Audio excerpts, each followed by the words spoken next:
ನೀವು ಕೂಡ ಕಣ್ಣಿನ ಸಮಸ್ಯೆ ಎದುರಿಸುತ್ತಿದ್ದೀರಾ? ಎಲ್ಲಿ ಚಿಕಿತ್ಸೆ ಪಡೆಯಬೇಕು ಅಂತ ಯೋಚನೆ ಮಾಡ್ತಾ ಇದ್ದೀರಾ? ಮತ್ತ್ಯಾಕೆ ತಡ? ದೃಷ್ಟಿ ಐ ಆಸ್ಪತ್ರೆ ಕಲಬುರಗಿಗೆ ಭೇಟಿ ನೀಡಿ. ಖ್ಯಾತ ಅನುಭವಿ ವೈದ್ಯರಿಂದ ಕಡಿಮೆ ದರದಲ್ಲಿ ಚಿಕಿತ್ಸೆ, ಕಣ್ಣಿನ ಪರೀಕ್ಷೆ, ಹೊಲಿಗೆ ರಹಿತ ಶಸ್ತ್ರಚಿಕಿತ್ಸೆ, ಪೊರೆ ಆಪರೇಷನ್, ಲೇಸರ್ ಇಂಜೆಕ್ಷನ್ ರಹಿತ ಶಸ್ತ್ರಚಿಕಿತ್ಸೆ, ಸಕ್ಕರೆ ಕಾಯಿಲೆ ಇರುವವರಿಗೆ ಲೇಸರ್ ಚಿಕಿತ್ಸೆ, ದೂರದೃಷ್ಟಿ ದೋಷ ಹಾಗೂ ಸಮೀಪ ದೃಷ್ಟಿ ದೋಷದ ಸಮಸ್ಯೆಗೆ ಸೂಕ್ತ ಪರಿಹಾರ, ಕನ್ನಡಕದ ಸೌಲಭ್ಯ, ಕಾಂಟ್ಯಾಕ್ಟ್ ಲೆನ್ಸ್ ಅಳವಡಿಕೆ, ಇಷ್ಟೆಲ್ಲ ಸೌಲಭ್ಯ ಒಂದೇ ಸೂರಿನಡಿ. ಹೆಚ್ಚಿನ ಮಾಹಿತಿಗಾಗಿ ಸಂಪರ್ಕಿಸಿ ಗಚ್ಚಿನ್ ಮನಿ ಟವರ್, ಬಿಗ್ ಬಜಾರ್ ಮುಂದುಗಡೆ, Jagat circle, Kalaburagi. Phone number 7899328915. ರೈತ ಬಾಂಧವರಿಗೆಲ್ಲ ನಮಸ್ಕಾರ. ನಮ್ಮ ಮುಂಗಾರು ಹಂಗಾಮಿನ ಕರ್ನಾಟಕ ರೈತ ಸುರಕ್ಷಾ ಪ್ರಧಾನಮಂತ್ರಿ ಫಸಲ್ ಬಿಮಾ ಯೋಜನೆ ಪ್ರಾರಂಭ ಆಗಿದೆ. ನಮ್ಮಲ್ಲಿ ಪ್ರಮುಖವಾಗಿ ಉದ್ದು, ಹೆಸರು, ತೊಗರಿ ಈ ಬೆಳೆಗಳಲ್ಲಿ ಮೇಜರ್ ನಮ್ಮಲ್ಲಿ ನೋಂದಣಿ ಆಗ್ತದೆ. Soybean also. ಅದಕ್ಕೆ ಈಗ ನಮ್ಮಲ್ಲಿ ಹೆಸರು, ಉದ್ದು ಬೆಳೆಯುವಂಥ ರೈತ ಬಾಂಧವರಿಗೆ 15ನೇ ಜುಲೈ ಹೆಸರಿಗೆ, ಮಳೆಯಾಶ್ರಿತ ಹೆಸರಿಗೆ 15ನೇ ಜುಲೈ ಲಾಸ್ಟ್ ಡೇಟ್ ಇದೆ. ಇದಕ್ಕೆ ರೈತರು 1 ಎಕರೆಗೆ 293 ರೂಪಾಯಿ 31 ಪೈಸೆ ಕಟ್ಟಬೇಕು. ರೈತರ ವಂತಿಕೆ 2%. ಆನಂತರ ಉದ್ದು ಮಳೆ ಆಶ್ರಿತ 31 ಜುಲೈಗಿದೆ ಕೊನೆ ದಿನಾಂಕ ನೋಂದಣಿಗೆ. 264 ರೂಪಾಯಿ 11 ಪೈಸೆ ಇದೆ ಇದು ಪ್ರತಿ ಎಕರೆಗೆ ರೈತರು ಕಟ್ಟಬೇಕಾಗಿದ್ದು. ತೊಗರಿ ಮಳೆ ಆಶ್ರಿತ 31 ಜುಲೈ ಲಾಸ್ಟ್ ಡೇಟ್ ಇದೆ. ಇದಕ್ಕೆ ರೈತರು ಕಟ್ಟಬೇಕಾಗಿದ್ದು 388 ರೂಪಾಯಿ 51 ಪೈಸೆ ಪ್ರತಿ ಎಕರೆಗೆ. ಆನಂತರ ತೊಗರಿ ನೀರಾವರಿಗೆ 31 ಜುಲೈ ಇದೆ ಲಾಸ್ಟ್ ಡೇಟು. 405 ರೂಪಾಯಿ ಪ್ರತಿ ಎಕರೆಗೆ, 405 ರೂಪಾಯಿ 25 ಪೈಸೆ ಪ್ರತಿ ಎಕರೆಗೆ ರೈತ ಬಾಂಧವರು ಇದನ್ನು ಕಟ್ಟಬೇಕು. ಇನ್ನು ಸೋಯಾಬೀನಿಗೆ ಬಂದರೆ, ಸೋಯಾಬೀನ್ ಮಳೆ ಆಶ್ರಿತ 31 ಜುಲೈ ಇದೆ ಲಾಸ್ಟ್ ಡೇಟು. ಇದಕ್ಕೆ 330 ರೂಪಾಯಿ 64 ಪೈಸೆ ರೈತರ ವಂತಿಕೆ ಇದೆ ಪ್ರತಿ ಎಕರೆಗೆ. ದಯವಿಟ್ಟು ರೈತ ಬಾಂಧವರು ಇದೆಲ್ಲ ನೋಟ್ ಮಾಡ್ಕೊಳ್ಳಿ. ಲಾಸ್ಟ್ ಡೇಟಿಗೆ ಯಾರು ಬ್ಯಾಂಕಿಗೆ ದಯವಿಟ್ಟು ಹೋಗಬೇಡಿ. ಈಗ ಬಿತ್ತನೆ ಆದ ತಕ್ಷಣ ತಾವೇನದಲ್ಲ ತಮ್ಮ ಪ್ರೀಮಿಯಮ್ ಬ್ಯಾಂಕಿಂದ ಅಕೌಂಟಿಂದ ಕಟ್ಟಿ ರಸೀದಿ ತೊಗೊಂಡು ತಮ್ಮ ಹತ್ರ ಸೇಫಾಗಿ ಇಟ್ಕೊಳ್ಳಿ. ಈಗ ಆಲ್ರೆಡಿ ಹೋದ ವರ್ಷ ನಾವು 185 ಕೋಟಿ ರೂಪಾಯಿ ಬೆಳೆ ವಿಮೆಯನ್ನು ರೈತರಿಗೆಲ್ಲರಿಗೂ ಕೊಡಿಸಿದ್ದೀವಿ. ದೇವ್ರ ದಯೆಯಿಂದ ಒಳ್ಳೆ ಮಳೆ ಬಂದು ಬೆಳೆ ಬರಲಿ ಅಂತ ಆಶಿಸ್ತೀವಿ. ಇನ್ನೇನಾದರೂ ಮಳೆ ಬರಲಿಲ್ಲ, ಯಾವುದೇ ಸನ್ನಿವೇಶದಲ್ಲಿ ಬೆಳೆ ಹಾನಿ ಆಯಿತು ಅಂದ್ರೆ ನಮ್ಮ ಬೆಳೆ ವಿಮೆ ತಾವು ಮಾಡಿದ್ದು ತಮ್ಮೆಲ್ಲರಿಗೆ ಸಹಾಯಕ್ಕೆ ಬರ್ತದೆ. ಅದಕ್ಕಾಗಿ ದಯವಿಟ್ಟು ಎಲ್ಲ ರೈತ ಬಾಂಧವರಲ್ಲಿ ನನ್ನ ಕಳಕಳಿ ವಿನಂತಿ ಇದೆ, ತಾವೆಲ್ಲರೂ ಬೆಳೆ ವಿಮೆಯಲ್ಲಿ, ಮುಂಗಾರು ಹಂಗಾಮಿನ ಈ ಬೆಳೆ ವಿಮೆಯಲ್ಲಿ ನೋಂದಣಿ ಮಾಡ್ಕೊರಿ ಅಂತ ರಿಕ್ವೆಸ್ಟ್ ಮಾಡ್ತೀನಿ. ಪ್ರಕಟಣೆ ಆರೋಗ್ಯ ಮತ್ತು ಕುಟುಂಬ ಕಲ್ಯಾಣ ಇಲಾಖೆ ಕಲಬುರಗಿ.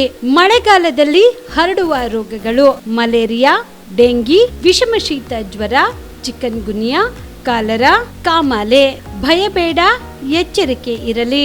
ಕಾಲರಾ ರೋಗದ ಬಗ್ಗೆ ಕೈಗೊಳ್ಳಬೇಕಾದ ಮುನ್ನೆಚ್ಚರಿಕೆ ಕ್ರಮಗಳು: ಕುಡಿಯುವ ನೀರಿನ ಶುದ್ಧತೆ ಬಗ್ಗೆ ಎಚ್ಚರ ವಹಿಸಿ, ಚೆನ್ನಾಗಿ ಕುದಿಸಿ ಆರಿಸಿದ ನೀರನ್ನು ಕುಡಿಯಿರಿ. ಸೊಪ್ಪು, ತರಕಾರಿಗಳನ್ನು ಶುದ್ಧವಾದ ನೀರಿನಿಂದ ಸ್ವಚ್ಛಗೊಳಿಸಿ ಬಳಿಕ ಸೇವಿಸಿ. ಶೌಚಾಲಯವನ್ನು ಬಳಸಿದ ನಂತರ ಹಾಗೂ ಆಹಾರವನ್ನು ಸೇವಿಸುವ ಮೊದಲು ಸಾಬೂನು ಬಳಸಿ ಕೈಗಳನ್ನು ಚೆನ್ನಾಗಿ ತೊಳೆಯಿರಿ. ಮನೆ ಆಹಾರ ಸೇವನೆಗೆ ಆದ್ಯತೆ ನೀಡಿ. ಅಸುರಕ್ಷಿತವಾಗಿ ತಯಾರಿಸಿದ ಹೊರಗಿನ ಆಹಾರವನ್ನು ಸೇವಿಸುವ ಮುನ್ನ ಎಚ್ಚರಿಕೆಯನ್ನ ವಹಿಸಿ. ದೇಹದಲ್ಲಿ ಬಳಲಿಕೆ ಕಂಡು ಬಂದರೆ ORS, ಉಪ್ಪು ಬೆರೆಸಿದ ನಿಂಬೆ ಪಾನಕ, ಹೆಚ್ಚಿನ ಪ್ರಮಾಣದಲ್ಲಿ ನೀರು ಕುಡಿಯಿರಿ. ದೇಹದಲ್ಲಿ ರೋಗ ನಿರೋಧಕ ಶಕ್ತಿ ಬಲಪಡಿಸಲು ಆಹಾರದ ಸಲಹೆಗಳು: ಪ್ರತಿದಿನ ಶುದ್ಧ ಮತ್ತು ತಾಜಾ ಆಹಾರ ಸೇವಿಸುವುದು. ಮಕ್ಕಳಿಗೆ ಪ್ರತಿನಿತ್ಯ ಭೋಜನದ ಬಳಿಕ 2 ಬಾರಿ ಹಾಲು ಸೇವಿಸುವ ಅಭ್ಯಾಸ ಮಾಡಿಸುವುದು. ಮುಚ್ಚಿದ ಪಾತ್ರೆಯಲ್ಲಿ ತರಕಾರಿಗಳನ್ನು ಹೆಚ್ಚು ಮೆತ್ತಗಾಗದಂತೆ ಬೇಯಿಸುವುದು. ಉಪ್ಪು, ಸಕ್ಕರೆ ಹೆಚ್ಚಿರುವ ಆಹಾರವನ್ನು ಸೇವಿಸಬೇಡಿ. ದಿನನಿತ್ಯ ಸುಮಾರು 2 ಲೀಟರ್ ನೀರು ಮತ್ತು ತಾಜಾ ಹಣ್ಣಿನ ರಸ ಸೇವಿಸಿ. ಹಣ್ಣು, ಹಸಿ ತರಕಾರಿ, ಸೊಪ್ಪುಗಳು, ದ್ವಿದಳ ಧಾನ್ಯಗಳು ಹಾಗೂ ರೂಢಿಯಲ್ಲಿ ಇದ್ದರೆ ಮಾಂಸ, ಮೀನು, ಮೊಟ್ಟೆ ಸೇವಿಸುವುದು.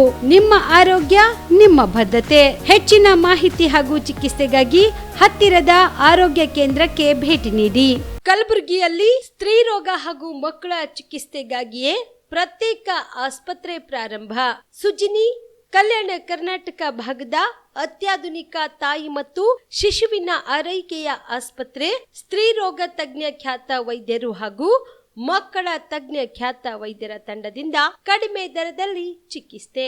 ವಿಶ್ವ ದರ್ಜೆಯ ಉಪಕರಣಗಳ ಮತ್ತು ಅತ್ಯಾಧುನಿಕ ಐಸಿಯು, ಎನ್ಐಸಿಯು ಹಾಗೂ ಇತರೆ ಸೌಲಭ್ಯಗಳಿಂದ ಮಕ್ಕಳಿಗೆ ಗುಣಮಟ್ಟದ ಆರೈಕೆ. ಸುಜಿನಿ ಆಸ್ಪತ್ರೆಯಲ್ಲಿನ ಸೌಲಭ್ಯಗಳು: ದಿನದ 24 ಗಂಟೆಯಲ್ಲಿ ತುರ್ತು ಸೇವೆ, ಹೈ ರಿಸ್ಕ್ ಗರ್ಭಧಾರಣೆ, ಒಬೆಸ್ಟ್ರಿಕ್ ಐಸಿಯು, ನವಜಾತ ಮತ್ತು ಶಿಶು ಐಸಿಯು, ಶಿಶು ಸಂಬಂಧಿತ ಶಸ್ತ್ರಚಿಕಿತ್ಸೆ, ಲ್ಯಾಪ್ರೋಸ್ಕೋಪಿ, ಲಸಿಕಾಕರಣ, ತಜ್ಞ ವೈದ್ಯರ ಸಲಹೆ, ಡಯಾಗ್ನೋಸ್ಟಿಕ್ ಮತ್ತು ಅಲ್ಟ್ರಾಸೌಂಡ್ ಸೇರಿದಂತೆ ಅನೇಕ ಸೌಲಭ್ಯಗಳು ನಿಮ್ಮ ಸುಜಿನಿ ಆಸ್ಪತ್ರೆಯಲ್ಲಿ ಲಭ್ಯ. ಹೆಚ್ಚಿನ ಮಾಹಿತಿಗಾಗಿ ಸಂಪರ್ಕಿಸಿ ಸುಜಿನಿ ಆಸ್ಪತ್ರೆ, ಬಿಗ್ ಬಜಾರ್ ಎದುರುಗಡೆಗೆ, ಕಲಬುರಗಿ. ದೂರವಾಣಿ ಸಂಖ್ಯೆ 08472 272727 ಅಥವಾ ಮೊಬೈಲ್ ನಂಬರ್ 9900427814. ಸುಬೇದಾರ್ ಕೇರ್ ಆಸ್ಪತ್ರೆ, ಕಲಬುರಗಿ. ಕಲಬುರಗಿ ನಗರದ ಸೇಡಂ ರಸ್ತೆಯಲ್ಲಿರುವ ಟ್ರಾಮಾ ಎಮರ್ಜೆನ್ಸಿ 24x7 ಸೇವೆ ಲಭ್ಯ. ಅನುಭವಿ ವೈದ್ಯರ ತಂಡದೊಂದಿಗೆ gynaecology, general surgery, general medicine, paediatric, orthopaedic, ENT, laparoscopy surgery, paediatric surgery, neuro surgery, urology, plastic surgery, cardiology, neurology, gastrology, oral and maxillofacial surgery, arthroscopy, keyhole surgery of joint ಸೇರಿದಂತೆ trauma, NICU, ICU, obstetric ICU ಸೌಲಭ್ಯದೊಂದಿಗೆ ಚಿಕಿತ್ಸೆ ನೀಡಲಾಗುವುದು. ಸುಬೇದಾರ್ care ಆಸ್ಪತ್ರೆಯಲ್ಲಿ ದಿನದ 24 ಗಂಟೆ emergency ಚಿಕಿತ್ಸೆ ನೀಡಲಾಗುವುದು. ಹೆಚ್ಚಿನ ಮಾಹಿತಿಗಾಗಿ ಸಂಪರ್ಕಿಸಿ ಸುಬೇದಾರ್ ಕೇರ್ ಆಸ್ಪತ್ರೆ, ಇನ್ಕಮ್ ಟ್ಯಾಕ್ಸ್ ಆಫೀಸ್ ಎದುರುಗಡೆಗೆ, ಸೇಡಂ ರಸ್ತೆ, Kalaburagi. Mobile number 9483517777. Star care multi speciality trauma emergency 24x7 ತುರ್ತು ಚಿಕಿತ್ಸಾ ಸೌಲಭ್ಯವುಳ್ಳ ಆಸ್ಪತ್ರೆ. ಕಲಬುರಗಿ ಜಿಲ್ಲೆಯ ಖ್ಯಾತ ಅನುಭವಿ ವೈದ್ಯ ಡಾಕ್ಟರ್ ಪ್ರಶಾಂತ್ ಮಾಲಿ ಅವರ ನೇತೃತ್ವದಲ್ಲಿ ಅನುಭವಿ ವೈದ್ಯರ ತಂಡದೊಂದಿಗೆ orthopaedic, neuro surgery, general surgery, general medicine, urology, gastro surgery, paediatric, obstetric, gynaecology, cardiology, neurology ಸೇರಿದಂತೆ OPD, IPD, ICU, NICU, ultrasound, 2D echo, laboratory, major OT ಸೌಲಭ್ಯಗಳೊಂದಿಗೆ ಎಲ್ಲ ರೋಗಕ್ಕೂ ಒಂದೇ ಸೂರಿನಡಿ ರಿಯಾಯಿತಿ ದರದಲ್ಲಿ ಸ್ಟಾರ್ ಕೇರ್ ಆಸ್ಪತ್ರೆಯಲ್ಲಿ ದಿನದ 24 ಗಂಟೆ ಎಮರ್ಜೆನ್ಸಿ ಚಿಕಿತ್ಸೆ ನೀಡಲಾಗುವುದು. ಹೆಚ್ಚಿನ ಮಾಹಿತಿಗಾಗಿ ಸಂಪರ್ಕಿಸಿ ಸ್ಟಾರ್ ಕೇರ್ ಮಲ್ಟಿ ಸ್ಪೆಷಾಲಿಟಿ ಆಸ್ಪತ್ರೆ, ಸ್ವಾಭಿಮಾನಿ ಸ್ವದೇಶಿ ಕೇಂದ್ರದ ಮುಂಭಾಗ, ಗುಬ್ಬಿ ಕಾಲನಿ, ಕಲಬುರಗಿ. ಮೊಬೈಲ್ ನಂಬರ್ 9066906614 ಅಥವಾ 8472360239. BM Max ಮಲ್ಟಿ ಸ್ಪೆಷಾಲಿಟಿ ಆಸ್ಪತ್ರೆ, ಕಲಬುರಗಿ. ಎಲ್ಲ ರೋಗಕ್ಕೆ BM Max ಆಸ್ಪತ್ರೆ ಮದ್ದು. ಖ್ಯಾತ ಅನುಭವಿ ವೈದ್ಯರ ತಂಡದಿಂದ ಪ್ರಾರಂಭಿಸಿರುವ BM Max ಆಸ್ಪತ್ರೆಯಲ್ಲಿ ದಿನದ 24 ಗಂಟೆ ಎಮರ್ಜೆನ್ಸಿ ಟ್ರಾಮಾ ಚಿಕಿತ್ಸೆ. BM Max ಮಲ್ಟಿ ಸ್ಪೆಷಾಲಿಟಿ ಆಸ್ಪತ್ರೆಯಲ್ಲಿರುವ ಸೌಲಭ್ಯಗಳು: major operation theatre, minor operation theatre, neuro surgery, laparoscopy surgery, ವ್ಯಾಕ್ಸ್ಯುಲರ್ surgery, plastic surgery, cardiology, oncology, neurology, urology, nephrology, gastrology, paediatric surgery, orthopaedic and trauma, general surgery, general medicine, gynaecology, anaesthesia and critical care, rheumatology, ENT, rheumatology, psychiatrist, AC and non AC, deluxe room, semi special rooms. ಹೆಚ್ಚಿನ ಮಾಹಿತಿಗಾಗಿ ಸಂಪರ್ಕಿಸಿ BM Max multi speciality ಆಸ್ಪತ್ರೆ, ring ರಸ್ತೆ, ಹಗರ್ಗಾ cross, Kalaburagi. Phone number 7090041785. ನಮಸ್ತೆ, ನನ್ನ ಹೆಸರು ಶಿವಕುಮಾರ್ ಅಂತ, Excel Academy vice president.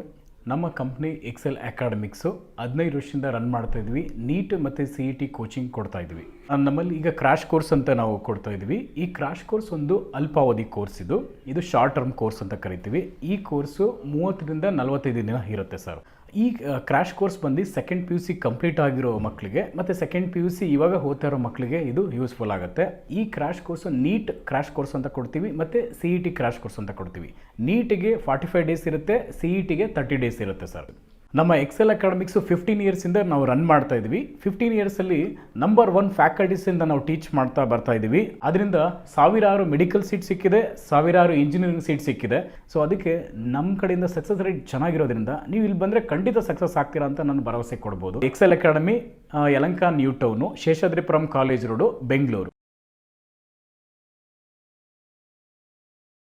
ಕಲಬುರಗಿಯ ಮಣ್ಣೂರು ಮಲ್ಟಿ ಸ್ಪೆಷಾಲಿಟಿ ಆಸ್ಪತ್ರೆ ಕಲ್ಯಾಣ ಕರ್ನಾಟಕ ಭಾಗದ ಪ್ರಸಿದ್ಧ ಆಸ್ಪತ್ರೆಗಳಲ್ಲಿ ಒಂದಾಗಿದೆ.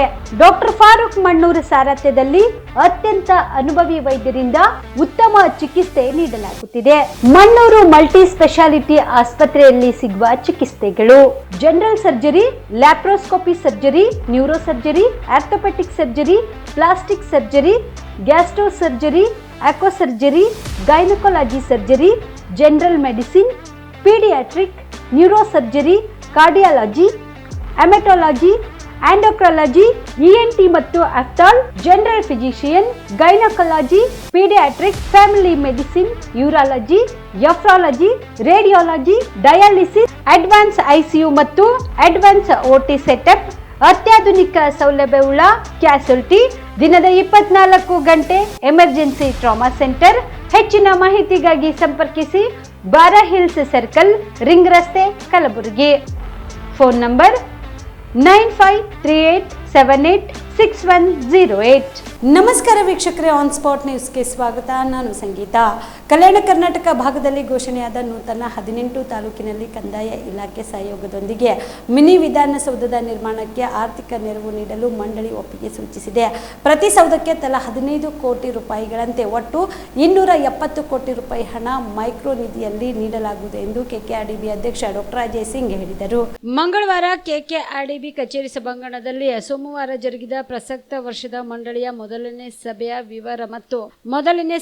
ವಿವರ ನೀಡಲು ಕರೆಯಲಾದ ಸುದ್ದಿಗೋಷ್ಠಿಯನ್ನು ಉದ್ದೇಶಿಸಿ ಮಾತನಾಡಿದ ಅವರು, ನೂತನ ತಾಲೂಕಿನಲ್ಲಿ ಕಚೇರಿ ಇಲ್ಲದೆ ಸಾರ್ವಜನಿಕರಿಗೆ ತುಂಬಾ ತೊಂದರೆ ಆಗುತ್ತಿರುವುದನ್ನು ಮನಗಂಡು ಒಂದೇ ಸೂರಿನಡಿ ತಾಲೂಕು ಕಚೇರಿಗಳನ್ನು ತೆರೆಯಲು ಆರ್ಥಿಕ ನೆರವು ನೀಡಲಾಗಿದೆ ಎಂದರು. ಪ್ರಸಕ್ತ 2024-25ನೇ ಸಾಲಿನ ಆಯವ್ಯಯದಲ್ಲಿ ರಾಜ್ಯ ಸರ್ಕಾರ ಕಲ್ಯಾಣ ಕರ್ನಾಟಕ ಪ್ರದೇಶಾಭಿವೃದ್ಧಿ ಮಂಡಳಿಗೆ ಘೋಷಿಸಿರುವ 5,000 ಕೋಟಿ ಅನುದಾನ ಸಂಪೂರ್ಣವಾಗಿ ಖರ್ಚು ಮಾಡಲು ಕ್ರಿಯಾಶೀಲ ಯೋಜನೆ ರೂಪಿಸಲು ಕೆಕೆಆರ್ಡಿಬಿ ಮಂಡಳಿ ಸರ್ವಾನುಮತದಿಂದ ಅನುಮೋದನೆ ನೀಡಿದ್ದು, ಹೀಗಾಗಿ ಶಾಸಕರು ಜುಲೈ 15ರೊಳಗೆ ಮಂಡಳಿಗೆ ಪ್ರಸ್ತಾವನೆ ಸಲ್ಲಿಸಬೇಕು ಎಂದರು. ಪ್ರದೇಶದ 41 ತಾಲೂಕುಗಳಲ್ಲಿ ಸಾಂವಿಧಾನಿಕ ಮೂಲಸೌಕರ್ಯ ವರ್ಗದಡಿ ಶಿಕ್ಷಣ, ಆರೋಗ್ಯ, ಉದ್ಯೋಗ ಸೃಜನ, ಕೌಶಲ್ಯ ಅಭಿವೃದ್ಧಿ, ಗ್ರಾಮೀಣ ರಸ್ತೆ ಹಾಗೂ ಇನ್ನಿತರೆ ಮೂಲಸೌಕರ್ಯಗಳನ್ನು ಸಮಗ್ರವಾಗಿ ಅಭಿವೃದ್ಧಿಪಡಿಸುವ ಮೂಲಕ ಮಾನವ ಅಭಿವೃದ್ಧಿ ಸೂಚ್ಯಂಕ ಉತ್ತಮಗೊಳಿಸಲು ಮತ್ತು ಮುಂದಿನ 10 ವರ್ಷದಲ್ಲಿ ಏನೆಲ್ಲ ಯೋಜನೆ ಹಾಕಿಕೊಳ್ಳಬೇಕು ಎಂಬುದರ ಕುರಿತು ಪ್ರತಿಷ್ಠಿತ ಸಂಸ್ಥೆಯಿಂದ ನೀಲಿ ನಕ್ಷೆ ಸಿದ್ಧಪಡಿಸಿಕೊಂಡು ಅದರಂತೆ ಯೋಜನೆ ಹಾಕಿಕೊಳ್ಳಲು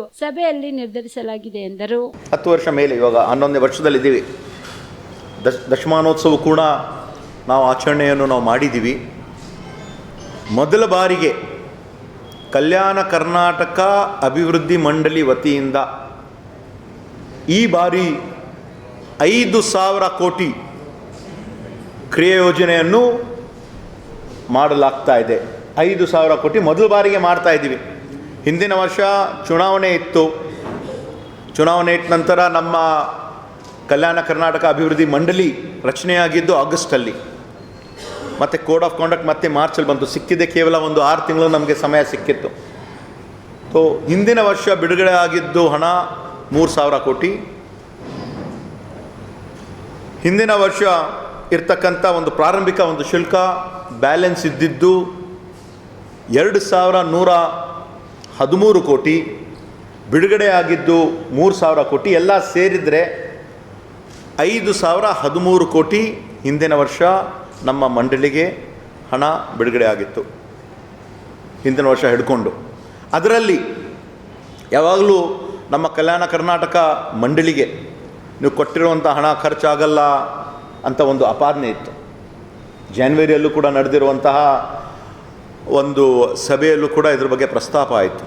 ಆದರೆ ನಮ್ಮ ಕಾರ್ಯದರ್ಶಿಯವರು ಎಲ್ಲ ನಮ್ಮ ಕಲ್ಯಾಣ ಕರ್ನಾಟಕ ಅಭಿವೃದ್ಧಿ ಮಂಡಳಿಯ ಸಿಬ್ಬಂದಿಗಳು ಬಹಳಷ್ಟು ಒಂದು ಶ್ರಮವನ್ನು ಪಟ್ಟು ಎಲ್ಲ ರೀತಿಯಿಂದ ಸರಳೀಕರಣವನ್ನು ಮಾಡಿ ಜನರಿಗೆ ಅನುಕೂಲ ಆಗ್ತಕ್ಕಂಥ ಕೆಲಸ ಕಾರ್ಯಗಳಿಗೆ ಮೊದಲ ಬಾರಿಗೆ 31 ಮಾರ್ಚ್ 2024ವರೆಗೆ 2,000 9,83,00,000 ನಾವು ಖರ್ಚಾಗಿದೆ. ಮತ್ತು ಕಳೆದ 3 ತಿಂಗಳಲ್ಲಿ, ಯಾಕಂದರೆ ಏಪ್ರಿಲಲ್ಲಿ ಕೇವಲ 78 ತಿಂಗಳು ಕೋಡ್ ಆಫ್ ಕಾಂಡಕ್ಟ್ ಇರೋ ಒಂದು ಕಾರಣದಿಂದ ಒಂದು 78 ಕೋಟಿ, ಮೇ ತಿಂಗಳಲ್ಲಿ ಸುಮಾರು 215 ಕೋಟಿ, ಜೂನಲ್ಲಿ 219 ಕೋಟಿ, ಎಲ್ಲ ಸೇರಿಸಿದ್ರೆ ಸುಮಾರು 500ಕ್ಕಿಂತ ಎಲ್ಲ ನಾವು ಸೇರಿಸಿ ಈ ವರ್ಷ ನಾವು ನೋಡಿದ್ರೆ 2,500ಕ್ಕಿಂತ ಹೆಚ್ಚಿನ ಒಂದು ಹಣವು ಕೂಡ ನಾವು ಖರ್ಚು ಮಾಡಿದ್ದೀವಿ. ಮತ್ತು ಈ ವರ್ಷ ನಮ್ಮ ಶಾಸಕರು, ನಮ್ಮ ಸದಸ್ಯರ ಎಲ್ಲ ಒಂದು ಅಭಿಪ್ರಾಯ ಏನಿದೆ ಅಂದರೆ, ಮುಂದೆ ಬರ್ತಕ್ಕಂಥ 10 ವರ್ಷದಲ್ಲಿ ಒಂದು ಕಮಿಟಿಯನ್ನು ಮಾಡಿ ಒಂದು ಪರ್ಸ್ಪೆಕ್ಟಿವ್ ಪ್ಲ್ಯಾನಿಂಗ್, ನಮ್ಮ ಕಲ್ಯಾಣ ಕರ್ನಾಟಕ ಭಾಗದಲ್ಲಿ ಇರತಕ್ಕಂಥ 1,12,00,000 ಜನಸಂಖ್ಯೆ ಏನಿದೆ, 7 ಜಿಲ್ಲೆ 41 ತಾಲೂಕಿನಲ್ಲಿ ಏನೇನು ಅವಶ್ಯಕತೆ ಇರ್ತದೆ, ನಮ್ಮ HDI ಹ್ಯೂಮನ್ ಡೆವಲಪ್ಮೆಂಟ್ ಇಂಡೆಕ್ಸ್ ಯಾವೊಂದು ರೀತಿಯಿಂದ ನಾವು ಹೆಚ್ಚಿಸ್ಬೋದು, ಇಂಪ್ರೂವ್ ಮಾಡಬಹುದು, ಅದಕ್ಕಾಗಿ ಮುಂದೆ ಬರ್ತಕ್ಕಂಥ ಒಂದು 10 ವರ್ಷದಲ್ಲಿ ಏನೇನು ಅವಶ್ಯಕತೆ ಇರ್ತದೆ ಡೆವಲಪ್ಮೆಂಟ್ ಮಾಡಬೇಕಂದ್ರೆ, ಈಗಾಗಲೇ ದಶಮಾನೋತ್ಸವ ಆಗಿದೆ, ಏನೇನು ಜನರಿಗೆ ಅನುಕೂಲ ಆಗಬೇಕು ಅಂತ ಅದನ್ನು ಕೂಡ ಒಂದು ಪರ್ಸ್ಪೆಕ್ಟಿವ್ ಪ್ಲ್ಯಾನಿಂಗ್ ಕೂಡ ನಾವು ಮಾಡ್ತಾಯಿದ್ದೀವಿ. ಮತ್ತು ಮಾನ್ಯ ಮುಖ್ಯಮಂತ್ರಿಯವರು ಹಿಂದಿನ ತಿಂಗಳು ನಡೆದಿರುವಂಥ ಒಂದು ಸಭೆಯಲ್ಲಿ ಅವ್ರು ಹೇಳಿದ್ರು, ನಮ್ಮ ಹೆಚ್ಚಿನ ಒತ್ತು ತಾವು ಶಿಕ್ಷಣಕ್ಕೆ ಕೊಡಬೇಕು, ಆರೋಗ್ಯಕ್ಕೆ ಕೊಡಬೇಕು, ಇನ್ಫ್ರಾಸ್ಟ್ರಕ್ಚರ್ ಕೊಡಬೇಕು, ಉದ್ಯೋಗಕ್ಕೆ ಕೊಡಬೇಕು, ಎಲ್ಲ ರೀತಿಯಿಂದ ಒಂದು ಡೆವಲಪ್ಮೆಂಟ್ ಆದರೆ ಮಾತ್ರ ಈ ಒಂದು ಮಾನವ ಸೂಚ್ಯಾಂಕ ಹೆಚ್ಚಿಸಬಹುದು, ಹ್ಯೂಮನ್ ಡೆವಲಪ್ಮೆಂಟ್ ಇಂಡೆಕ್ಸ್ ನಾವು ಇಂಪ್ರೂವ್ ಮಾಡಬಹುದು ಅಂತಲೂ ಕೂಡ ಇದರ ಬಗ್ಗೆ ಒಂದು ಸುದೀರ್ಘವಾಗಿ ಒಂದು ಚರ್ಚೆ ಆಗಿದೆ. ಈ ವರ್ಷವೂ ಕೂಡ, ಹಿಂದಿನ ವರ್ಷ ನಾವು 2023-24ರಲ್ಲಿ ನಾವು ಕಲ್ಯಾಣ ಕರ್ನಾಟಕ ಈ ಒಂದು ಶೈಕ್ಷಣಿಕ ವರ್ಷ ಅಂತ ನಾವು ಘೋಷಣೆ ಮಾಡಿದ್ವಿ. ಅದೇ ಒಂದು ರೀತಿಯಿಂದ ಈ ವರ್ಷವೂ ಕೂಡ ನಾವು ಕಲ್ಯಾಣ ಕರ್ನಾಟಕ ಶೈಕ್ಷಣಿಕ ವರ್ಷ ಅಂತ ನಾವು ಘೋಷಣೆ ಮಾಡಿದ್ದೀವಿ. 2024-25 ಹಿಂದೆ ಇರ್ತಕ್ಕಂಥ ಲಾಸ್ಟ್ ಟೈಮ್ ನಮ್ಗೆ ಗವರ್ನರ್ ಅವ್ರ ಕಡೆಯಿಂದ ನಮಗೆ ಅಪ್ರೂವಲ್ ಸಿಕ್ಕಿದ್ದೇ ಡಿಸೆಂಬರ್ 3ನೇ ತಾರೀಕಿಗೆ, ಕೋಡ್ ಆಫ್ ಕಾಂಡಕ್ಟ್ ಬಂದಿದ್ದು ಮಾರ್ಚ್ 16ನೇ ತಾರೀಕಿಗೆ, ಕೇವಲ ಒಂದು 3 ತಿಂಗಳು 13 ದಿವಸ ಸಮಯ ನಮಗೆ ಸಿಕ್ಕಿತ್ತು. ಅದಕ್ಕಾಗಿ ಏನಾದರೂ ಒಂದು ನಾವು ಬದಲಾವಣೆ ಕಾಣಬೇಕು, ರಿಸಲ್ಟ್ಸ್ ಇಂಪ್ರೂವ್ ಆಗಬೇಕು, ನಮ್ಮ ಭಾಗದಲ್ಲಿ ಅನುಕೂಲ ಆಗಬೇಕಂದ್ರೆ ಕನಿಷ್ಠ ಒಂದು 3-5 ವರ್ಷ ಆಗ್ತದೆ. ನಮ್ಮ ಮಂಡಳಿ ಈ ಒಂದು ಭಾಗದ ಒಂದು ಶಿಕ್ಷಣಕ್ಕಾಗಿ ಹೆಚ್ಚು ಒತ್ತು ಕೊಡಬೇಕು. ಯಾಕಂದರೆ ಯಾವಾಗಲೂ ಕೂಡ ನಮ್ಮ ಭಾಗದ ಮೇಲೆ ನಮ್ಮ ಇಲ್ಲಿ ಇರ್ತಕ್ಕಂಥ ನಮ್ಮ ರಿಸಲ್ಟ್ಸ್ಗಳಾಗಿರಬಹುದು, PUC ರಿಸಲ್ಟ್ಸ್ಗಳಾಗಿರಬಹುದು, ಬೇರೆ ಬೇರೆ ವಿಷಯಗಳಾಗಿರಬಹುದು, ಯಾವಾಗಲೂ ಕೂಡ ಬಹಳ ಕಡಿಮೆ ಇದರಲ್ಲಿ ನಾವು ಬರ್ತೀವಿ. ಯಾಕೆ ನಾವು ಇದು ಬರ್ತಾ ಇದ್ದೀವಂತ ಈ ಬಾರಿ ನಾವು ಎಜುಕೇಷನ್ ಡಿಪಾರ್ಟ್ಮೆಂಟ್ ಅವ್ರ ಜೊತೆ ಸೇರಿ ನಾವು ಒಂದು ಎಜುಕೇಷನ್ ತಜ್ಞರನ್ನು ಸೇರಿಸಿ ಒಂದು ಎಕ್ಸ್ಪರ್ಟ್ ಕಮಿಟಿ ಮಾಡ್ತಾಯಿದ್ದೀವಿ. ನಮ್ಮ ಭಾಗದಲ್ಲಿ, ಕಲ್ಯಾಣ ಕರ್ನಾಟಕ ಭಾಗದಲ್ಲಿ ಏನು ಮಾಡಿದ್ರೆ ನಾವು ನಮ್ಮ ಇಲ್ಲಿರ್ತಕ್ಕಂಥ ಒಂದು ಎಜುಕೇಷನ್ ಸಿಸ್ಟಮ್, ಯಾಕಂದರೆ ಯಾವುದಾದ್ರೂ ಒಂದು ಬದಲಾವಣೆ ನಾವು ಮಾಡಬೇಕಂದ್ರೆ ಸಮಯ ಆಗ್ತದೆ. ಕಲಬುರಗಿಯ ಕೋರ್ಟ್ ಆವರಣದಲ್ಲಿ ಸಿನಿಮೀಯ ರೀತಿಯಲ್ಲಿ ಬೆನ್ನಹತ್ತಿ ವ್ಯಕ್ತಿಯ ಮೇಲೆ ತಲ್ವಾರ್ನಿಂದ ದಾಳಿ ಮಾಡಿದ ಘಟನೆ ಜರುಗಿದೆ. ಧೀರಜ್ ಎಂಬಾತನ ಮೇಲೆ ದುಷ್ಕರ್ಮಿಗಳು ತಲ್ವಾರ್ನಿಂದ ಏಕಾಏಕಿ ದಾಳಿ ನಡೆಸಿದ ಪರಿಣಾಮವಾಗಿ ಗಾಯಗೊಂಡ ಧೀರಜ್ನನ್ನು ಖಾಸಗಿ ಆಸ್ಪತ್ರೆಗೆ ದಾಖಲಿಸಲಾಗಿದೆ. ಧೀರಜ್ ಮೇಲೆ ಹಲ್ಲೆ ಮಾಡಿದ ದುಷ್ಕರ್ಮಿಗಳನ್ನು ಸಾರ್ವಜನಿಕರು, ವಕೀಲರು ಹಿಡಿದು ಪೊಲೀಸರಿಗೆ ಒಪ್ಪಿಸಿದ್ದಾರೆ. ಈ ಘಟನೆ ಸಂಬಂಧ 3 ಬಂಧಿಸಿದ್ದು ನಗರದ ಸ್ಟೇಷನ್ ಬಜಾರ್ ಪೊಲೀಸ್ ಠಾಣೆಯಲ್ಲಿ ಪ್ರಕರಣ ದಾಖಲಾಗಿದೆ.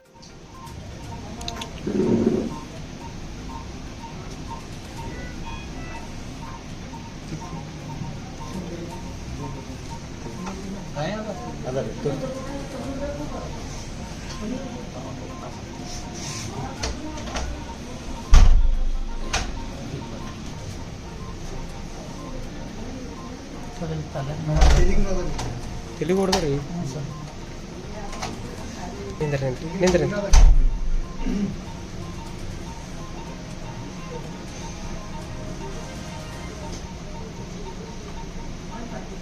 ಇದು ಚಾಕುದೇ ವಾರು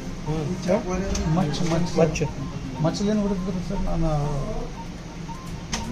ಭಾಳಷ್ಟು ಪಬ್ಲಿಕ್ ಸರ್, ಪಬ್ಲಿಕ್ ಒಳ ವಕೀಲ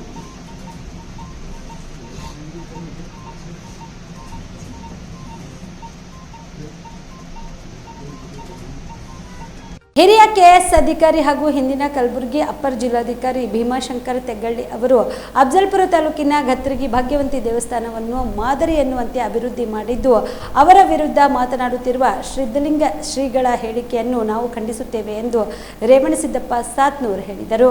ನಗರದ ಪತ್ರಿಕಾ ಭವನದಲ್ಲಿ ಕರೆದ ಸುದ್ದಿಗೋಷ್ಠಿಯನ್ನು ಉದ್ದೇಶಿಸಿ ಮಾತನಾಡಿದ ಅವರು, ಅಫಜಲ್ಪುರ ತಾಲೂಕಿನ ಗತ್ತರಗ ಗ್ರಾಮದ ಶ್ರೀ ಭಾಗ್ಯವಂತಿ ದೇವಾಲಯದ ಜೀರ್ಣೋದ್ಧಾರ ಮಾದರಿಯಲ್ಲಿ ಚಿತ್ತಾಪುರ ತಾಲೂಕಿನ ರೇವಗಿ ಗುಡ್ಡದ ಶ್ರೀ ರೇವಣಸಿದ್ದೇಶ್ವರ ದೇವಾಲಯವನ್ನು 2016ರಲ್ಲಿ ಹಿರಿಯ ಕೆಎಸ್ ಅಧಿಕಾರಿಯಾಗಿರುವ ಭೀಮಾಶಂಕರ್ ತೆಗಳಿ ಅವರು ಅತ್ಯಂತ ಮುತುವರ್ಜಿ ವಹಿಸಿ ಜೀರ್ಣೋದ್ಧಾರಗೊಳಿಸಿದ್ದಾರೆ. ಈ ಜೀರ್ಣೋದ್ಧಾರದ ಭಾಗವಾಗಿ 51 ಅಡಿ ಎತ್ತರದ ಶ್ರೀ ರೇವಣಸಿದ್ದೇಶ್ವರ ಮೂರ್ತಿ ಸ್ಥಾಪನೆ, ಶ್ರೀ ರೇವಣಸಿದ್ದೇಶ್ವರ ಕಲ್ಯಾಣ ಮಂಟಪದ 2ನೇ ಅಂತಸ್ತಿನ ನಿರ್ಮಾಣ, ರೇವಗಿ ಗುಡ್ಡದ ಮೇಲಿರುವ ದೇವಸ್ಥಾನಕ್ಕೆ ಗುಣಮಟ್ಟದ ದಾರಿ ನಿರ್ಮಾಣ, ಅತ್ಯುತ್ತಮ ಪಾರ್ಕಿಂಗ್ ವ್ಯವಸ್ಥೆ, ದೇವಾಲಯದ ಆವರಣದಲ್ಲಿ ಉದ್ಯಾನವನ ಹಾಗೂ ಶಿವಮಂದಿರ ನಿರ್ಮಾಣದ ಜೊತೆಗೆ ದೇವಾಲಯದ ಆವರಣದಲ್ಲಿರುವ ಐತಿಹಾಸಿಕ ಬಾವಿಯ ಜೀರ್ಣೋದ್ಧಾರ ಕಾರ್ಯ ಕೈಗೊಂಡು ದೇವಾಲಯದ ಸೌಂದರ್ಯವನ್ನು ಹೆಚ್ಚಿಸುವಲ್ಲಿ ಭೀಮಾಶಂಕರ ತೆಗಳಿಯವರ ಪಾತ್ರ ಪ್ರಮುಖವಾಗಿದೆ. ಇನ್ನು ಈ ಎಲ್ಲ ಕಾಮಗಾರಿಗಳಲ್ಲಿ ಭೀಮಾಶಂಕರ್ ತೆಗಳಿಯವರು ಭ್ರಷ್ಟಾಚಾರ ನಡೆಸಿದ್ದಾರೆ ಎಂದು ಶ್ರೀರಾಮ ಸೇನೆಯ ರಾಜ್ಯಾಧ್ಯಕ್ಷ ಸಿದ್ಧಲಿಂಗ ಸ್ವಾಮೀಜಿ ಅವರು ಮಾಡಿರುವ ಆರೋಪ ಬಾಲಿಶಿತನದ ಪ್ರದರ್ಶನದ ಪರಮಾವಧಿಯಾಗಿದೆ. ಸ್ವಾಮೀಜಿ ಅವರು ಮಾಡಿದ ಈ ಆರೋಪವನ್ನು ರೇವಣಸಿದ್ದೇಶ್ವರ ದೇವಸ್ಥಾನದ ಭಕ್ತಾದಿಗಳು ನಾವು ಖಂಡಿಸುತ್ತೇವೆ ಎಂದರು. ನಮ್ಮಲ್ಲಿ ರೇವಣಸಿದ್ದೇಶ್ವರ ದೇವಸ್ಥಾನ ಅಂತ ಇದೆ ರೇವಗಿನಲ್ಲಿ. ಆ ರೇವಗಿ ದೇವಸ್ಥಾನದಲ್ಲಿ ಕೆಲವು ಕಾಮಗಾರಿಗಳು ನಡೆದಿದ್ದು 8 ವರ್ಷದ ಹಿಂದೆ. 8 ವರ್ಷದ ಹಿಂದೆ ಭೀಮಾಶಂಕರ್ ತೆಗ್ಗಳ್ಳಿ ಅಂತೇಳಿ ಒಬ್ಬ AC ಇದ್ದರು. ಆ AC ಅವರು ಇದ್ದಾಗ ಡೆವಲಪ್ಮೆಂಟ್ ಕಾರ್ಯಕ್ರಮಗಳು ನಡೆದವು. ಆ ಕಾರ್ಯಕ್ರಮ ನಡೆದಾಗ ರಾತ್ರಿ 3 ಗಂಟೆವರೆಗೂ ಅವ್ರ ಜೊತೆಗೆ ನಾನು ಇರ್ತಿದ್ದೆ. ಅಂಕಲ್ ನೀವು ಸುಮ್ಮನೆ ಕೊಡ್ರಿ, ಕಲ್ಲು ಎತ್ತಬೇಡ್ರಿ ಅಂತ ಹೇಳಿಬಿಟ್ಟು ಅವರೇ ಕಲ್ಲು ಎತ್ತಿದ್ರು. ಅಂಥ ಒಬ್ಬ ಅಧಿಕಾರಿ ಮೇಲೆ ಈಗ ನೀವು ಇವ್ರ ಮೇಲೆ ಕಂಪ್ಲೇಂಟ್ ಆಗಿದೆ. ಆ ಕಂಪ್ಲೇಂಟ್ ಆಗಿದ್ದು ಸರಿ ಇಲ್ಲ. ಇದು ಆ್ಯಕ್ಚುಲಿ ಈಗ ಹಿಂದೆ ರೇವಣಸಿದ್ದೇಶ್ವರ ದೇವಸ್ಥಾನ ಹೇಗಿತ್ತು, ಈಗ ಹೇಗಾಗಿದೆ ಅಂತೇಳಿ ತಾವು ಬಂದು ನೋಡಿದ್ರು ತಮಗೆ ಮನವರಿಕೆ ಆಗ್ತದೆ ದೇವಸ್ಥಾನ ಎಷ್ಟು ಡೆವಲಪ್ಮೆಂಟ್ ಆಗಿದೆ ಅಂತ. ದೇವಸ್ಥಾನದಲ್ಲಿ ಶಿವಮಂದಿರ ಅಂತೇಳಿ ಓಪನ್ ಆಗಿ ಶಿವನ ಮೂರ್ತಿ ಇನ್ಸ್ಟಾಲ್ ಮಾಡಿದ್ದೇವೆ. ರೇವಣಸಿದ್ದೇಶ್ವರ ಮೂರ್ತಿ ಹೊರಗಡೆ ಒಂದು ಉದ್ಯಾನವನದಲ್ಲಿ ಮೂರ್ತಿ ಇನ್ಸ್ಟಾಲ್ ಮಾಡಿ ಅದಕ್ಕೆ ಫೌಂಡೇಶನ್ನು ಏನಾದರೂ ಮಾಡಿದರೆ ಒಂದು 60-70 ಲಾರಿ ಕಲ್ಲುಗಳು ತಂದಿರಬೇಕು ಚಿತ್ತಾಪುರ್ಲಿಂದ. ಯಾಕಂದರೆ ಅಷ್ಟು ಹಾರ್ಡಾಗಿ ಮಾಡಿದ್ವಿ. JCB ಹಚ್ಚಿ ಆಮೇಲೆ ಇಟ್ಯಾಚಿ ಹಚ್ಚಿ ಹೊಡೆದು ಆ ಲೆವೆಲ್ ಮಾಡಿದ್ವಿ. ಒಂದು ಗುಡ್ಡ ಹೀಗೆ ಸ್ಲ್ಯಾಂಟ್ ಆಗಿತ್ತು. ಆ ಗುಡ್ಡನೂ ಹೊಡೆದು ಲೆವೆಲ್ ಮಾಡಿ ಆ ಮೂರ್ತಿ ಇನ್ಸ್ಟಾಲ್ಮೆಂಟ್ ಉದ್ಯಾನವನ ಮಾಡಿದ್ವಿ. ಆ ರೇವಣಸಿದ್ದೇಶ್ವರ ದೇವಸ್ಥಾನ ಗುಡ್ಡದ ಮೇಲಿತ್ತು, ಹಿಂಗೆ ಸ್ಲ್ಯಾಂಟ್ ಆಗಿತ್ತು. ಆ ಗುಡ್ಡ ಹೊಡೆದು ಅದೆಲ್ಲ ತೊಗೊಂಡು ಬಂದು ಒಂದು ಲೆವೆಲ್ ಮಾಡಿ ಅದಕ್ಕೆ ಮತ್ತೆ ತಡೆಗೋಡೆ ಸುತ್ತ ಕಟ್ಟಿ ಆ ತಡೆಗೋಡೆನೂ ಮಾಡಿದ್ಮೇಲೆ ಈಗ ಮೇಲೆ ಬಂದು ಕಾರ್ ನಿಲ್ಲಕ್ಕೆ ವ್ಯವಸ್ಥೆನೂ ಆಗಿದೆ, ರೋಡು ಆಗಿದೆ. ಇದೆಲ್ಲ ವ್ಯವಸ್ಥೆ ಇರೋದ್ರಿಂದ ಅವರು ಒಬ್ಬ ಹಾರ್ಡ್ ವರ್ಕರ್ ಕೆಲಸ ಮಾಡಿದ್ರೆ ಅಪಾತನೆ ಬಂದಿರೋದ್ರಿಂದ ನಾವು ಸುತ್ತಮುತ್ತಲಿನ ಗ್ರಾಮದವರು, ನಾವು ಒಂದೇ ಊರಿನವರಿಲ್ಲ, ರಟ್ಕಲ್ದವ್ರು ಇದ್ದೀವಿ, ಕಂದಗೂಳದವ್ರು ಇದ್ದೀವಿ, ಮುಕ್ರಂಬಿದವ್ರು ಇದ್ದೀವಿ, ಬೆಡ್ಸೋದವ್ರು ಇದ್ದೀವಿ, ಎಲ್ಲ ಸುತ್ತಮುತ್ತಲಿನ ಗ್ರಾಮದಿಂದ ಮಾಯಿನ್ಸೋರ್ದವ್ರು ಇದ್ದೀವಿ. ಹೀಗೆ ಇವ್ರು ನಾವು ಯಾಕಂದರೆ ಅವ್ರ ಜೊತೆ ಕೆಲಸ ಮಾಡಿರೋದ್ರಿಂದ ಇದು ತಪ್ಪು ಅಂತೇಳಿ ತಿಳುವಳಿಕೆಯಿಂದ ಇವರು ಅಂದೋಲ ಸ್ವಾಮಿಗಳು ಹಾಗೂ ರೇವಣಸಿದ್ದ ಹಿರೇಮಠ ಸ್ವಾಮಿಗಳು ಇವರು ದೂರು ಕೊಟ್ಟಿದ್ದಾರೆ. ಆ ದೂರನ್ನು ಹಿಂದೆ ಲೋಕಾಯುಕ್ತಕ್ಕೆ ಕೊಟ್ಟಿದ್ದರು.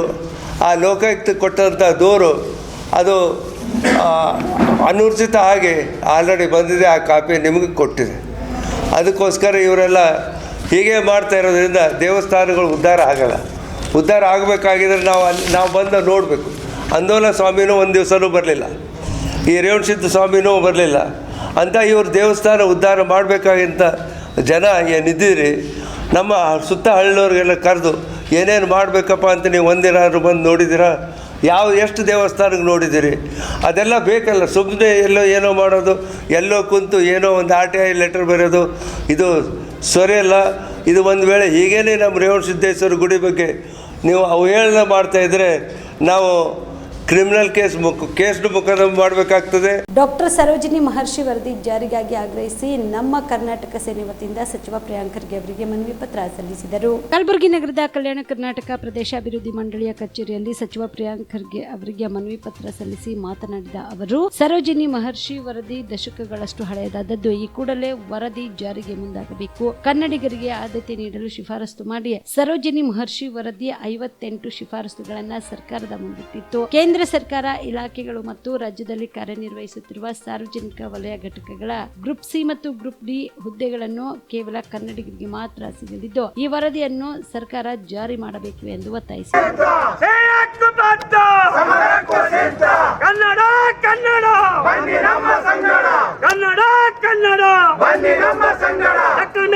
ವರದಿ ಜಾರಿಗೆ ತರಲೇಬೇಕು.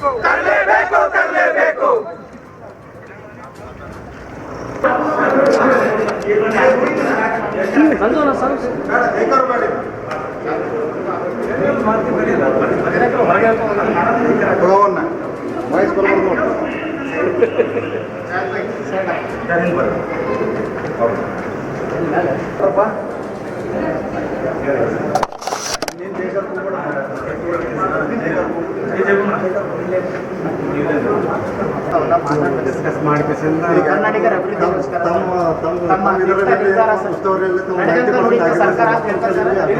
ಎಲ್ಲ ಕಡೆ ಮಾಡೋದು ಜವಾಬ್ದಾರಿ ಸರ್. ನಿಮ್ಮ ಸರ್ಕಾರಕ್ಕೆ ತುಂಬ ಧನ್ಯವಾದಗಳು ಸರ್. ಕಾರಣ ಏನಂತಂದ್ರೆ ಮೊನ್ನೆ ಏನಾದ್ರು ನಾಳೆ ದೇವಿ ಭುವನೇಶ್ವರಿ ಸ್ಟ್ಯಾಚ್ಯೂವನ್ನು ಪಶ್ಚಿಮ ದಿಕ್ಕಿನಲ್ಲಿ 4ನೇ ದ್ವಾರಕ್ಕೆ ಇಟ್ಟಿದ್ದೀರಿ. ಆದ ಕಾರಣ ನಾನು ಜೇವರ್ಗಿ ತಾಲೂಕು ಅಧ್ಯಕ್ಷರಾಗಿ ತಮ್ಮ ಸರ್ಕಾರಕ್ಕೆ ತುಂಬ ಧನ್ಯವಾದಗಳು ಹೇಳ್ತೀನಿ ಸರ್. ದಯವಿಟ್ಟು ಸರ್ ಇದ್ರ ಬಗ್ಗೆ ಅಧ್ಯಕ್ಷ ಇಲ್ಲ, ನಾನು ಸರ್ಕಾರದಲ್ಲಿ ನಾನೇ ಇಂಪ್ಲಿಮೆಂಟಿಂಗ್ ಏಜೆನ್ಸಿ, ನಾನು ಸರ್ಕಾರಕ್ಕೆ ಮನವಿ ಹೆಂಗ್ ಮಾಡೋಕ್ಕಾಗ್ತದೆ? ನಾನೇ ಸರ್ಕಾರ ಮುಂದಿನ ಮಕ್ಕಳಿಗೆ ಸರ್ ಉದಾಹರಣೆಗೆ IBPS ಬ್ಯಾಂಕಿಂಗ್ ಎಕ್ಸಾಮ್ ನಡೆಸ್ತಾರೆ, ಅದರಲ್ಲಿ ಕಂಪಲ್ಸರಿ ನಾನೇ ಎತ್ತಿದ್ದೀನಿ, ಯಾರು ಫಾಲೋ ಮಾಡ್ತಾ ಇಲ್ಲ ಸರ್. ಎಲ್ಲ ಇಲ್ಲ, ಅದಕ್ಕೆ ಕನ್ನಡದಲ್ಲೂ ಮಾಡಬೇಕು ಅಂತ ಅವಕಾಶ ಕೊಟ್ಟಿದ್ರೆ ಅದು ಒಪ್ಪಿದ್ದಾರೆ. ಒಂದು ಕೇಂದ್ರ ಸರ್ಕಾರ ಮೊನ್ನೆ ಹೋದಾಗ ನಾನು ನೆಟ್ ಬಂದಿಲ್ಲ, ಇದ್ರೆ ಅದನ್ನು ನಾನು ಹೋಗ್ತದೆ ಸರ್. ಮುಂದಿನ ವಾರ ಹೋಗ್ತಾ ಇದ್ದೀನಿ ಡೆಲ್ಲಿಗೆ. ಚೆಕ್ ಬಂದೆ 2010ರಿಂದ ಫಾಲೋ ಆಗಿದೆ ಸರ್.